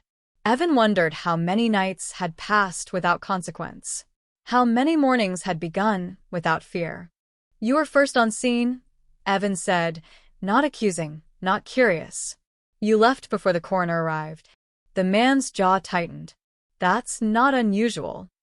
No, Evan agreed. But what you wrote down and what you didn't matters now. Silence filled the space between them. Not hostile, just heavy. The kind of silence that knows it's running out of room. I heard something, the man said finally. After midnight. Movement. I told myself it was nothing. And you didn't put it in the report, Evan said. The man looked away. Cold cases don't sleep, Evan continued. They don't forget who was there. Outside, a neighbor's dog barked. Somewhere down the street, a lawnmower roared to life. The world kept going, unaware that a fracture line was forming beneath it. I didn't touch her, the man said. But I wasn't alone. The words landed without drama. No confession. No absolution. Just confirmation that the night had been crowded. That the truth had been divided and shared and buried by more than one set of hands. Evan felt it then, the familiar, bitter clarity. This case would never close the way people wanted it to. There would be charges, hearings, arguments over jurisdiction and memory and decay. There would be families who felt relief mixed with anger. There would be answers that arrived too late to heal. But the silence had broken. And that mattered. As Evan stepped back outside, the sun fully risen now, he looked at the street one last time. Ordinary, unchanged, yet permanently altered by what it had finally given up. The Texas 2005 cold case had been reopened. An arrest had shocked the community. But the real damage, the kind that lingers, was quieter. It lived in the knowledge that the past had never left. It had just been waiting. And now, awake and exposed, it refused to be ignored again. By the time the second interview ended, the room felt smaller than it had any right to be. Not because of the walls, but because of what had been said inside them. Words had weight now. Names had gravity. And every sentence seemed to pull the past closer, tighter, until there was no space left to pretend this case belonged to history. The man sat with his hands folded, eyes fixed on a spot just above the table. He wasn't shaking. He wasn't crying. He looked like someone who had finally run out of ways to explain himself without telling the truth outright. I didn't stop it, he said. That's what you want to hear, right? Evan Cole didn't answer immediately. He had learned that people often confessed around the truth before they ever touched it. He let the silence stretch, let it press in. I could have stopped it, the man continued. But I didn't. That was the sentence that mattered. In 2005, procedure had been flexible. Judgment calls made in the dark. Shortcuts justified by exhaustion and familiarity. No body cameras. No digital trails sharp enough to cut through denial.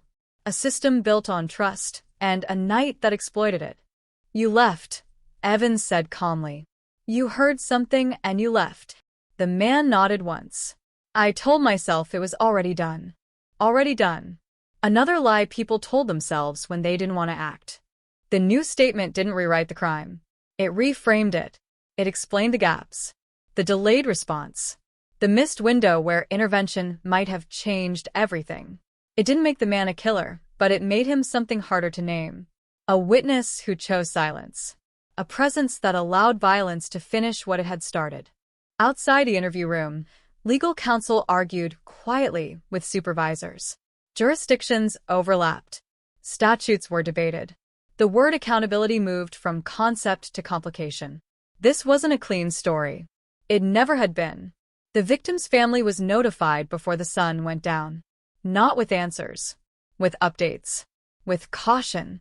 with the careful language reserved for cases that might never fully resolve but could no longer stay buried. On the other end of the phone, there was crying, then anger, then the kind of silence that didn't ask questions because it already knew they wouldn't help. In town, rumors spread faster than facts. Names whispered in grocery store aisles.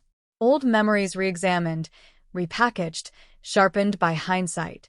People asked themselves where they had been that summer, what they had ignored, who they had trusted too easily. Cold cases did that. They didn't just expose crimes. They exposed communities. Evan returned to his desk long after dark. The board was nearly full now, every space occupied by faces, arrows, timestamps. The story was clearer, but clarity wasn't the same as peace. Some lines would always remain dotted. Some motives would always sound hollow. Some consequences would never feel sufficient. He stood there for a long time, staring at the center of it all, the victim's photograph, taken years before the night that defined her. Smiling, unaware, preserved in a moment that refused to age, even as everything around it decayed. Knowing the truth didn't undo the damage. It just made it impossible to ignore. And as the building emptied and the lights dimmed, one certainty settled in, heavy and unavoidable. This case would move forward, but it would never move on. The word closure appeared in the headlines first. It always did. Short, comforting, a promise wrapped in certainty. By morning, it would sit beneath the story like a period at the end of a sentence that had never really finished. Inside the station, no one used it. The primary suspect was formally charged before noon. Paperwork moved. Cameras flashed. A man was led past microphones with his head down, his face already half forgotten by the crowd eager for the next update. The narrative, neat and consumable, began to form on its own. But Evan Cole knew better. Because closure was a word for audiences, not for evidence. In the evidence room, sealed boxes waited on metal shelves, items collected too late, analyzed too cautiously, interpreted through the fog of memory and decay. Fibers that could suggest but not swear. Timelines that narrowed but never locked. Statements that confirmed presence without delivering intent. Enough to convict one man. Not enough to silence the case. The second figure, the one who heard and left, the one who knew and chose not to see, was released pending further review. Legal boundaries reasserted themselves the way they always did, firm and indifferent. The past might be morally loud, but the law demanded precision. That gap, between what happened and what could be proven, hung in the air like unfinished music. The victims' families stood together outside the courthouse, faces tight, eyes dry from exhaustion rather than relief. They thanked the investigators. They thanked the reporters. They said the right things because people were watching. Later, when the cameras were gone, they asked the wrong question in a quiet voice. Was she alone? No one answered directly.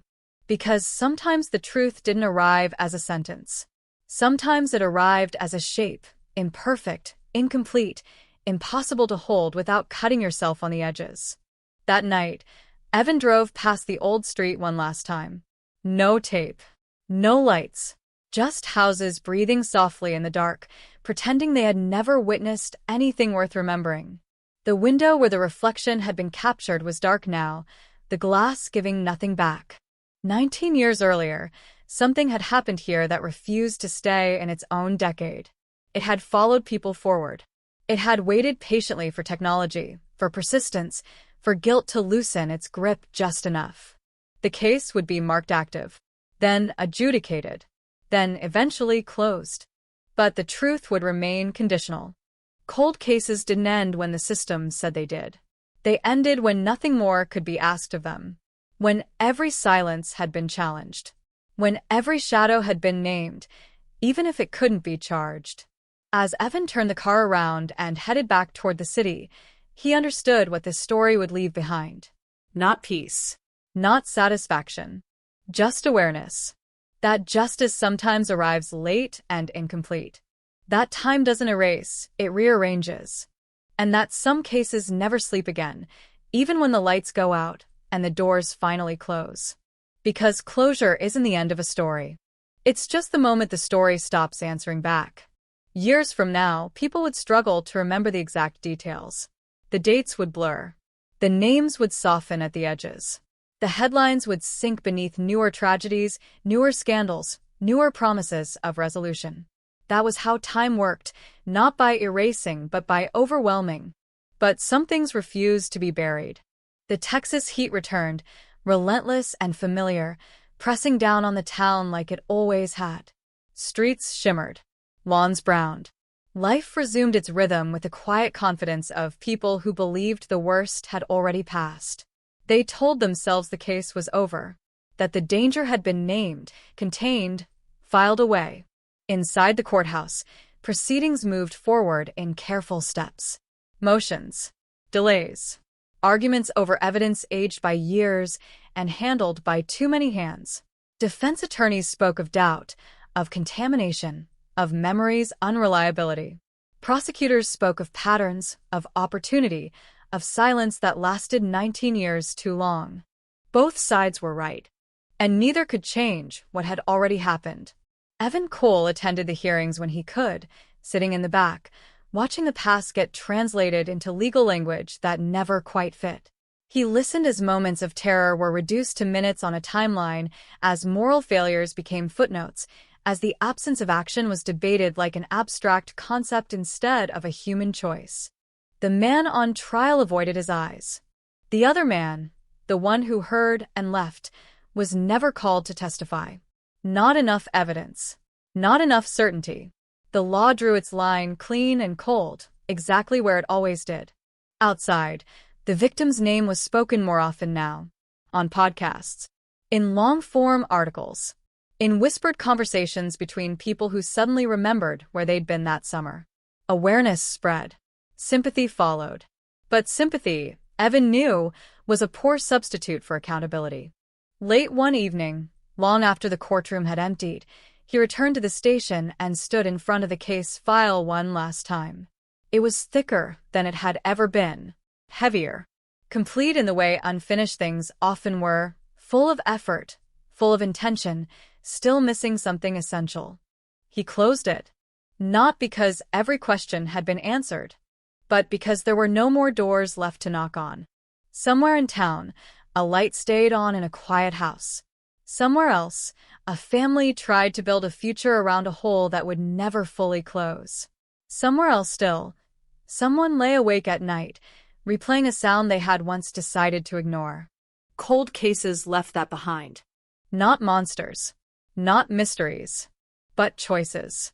As Evan stepped outside into the warm night air, he understood what this case would ultimately become.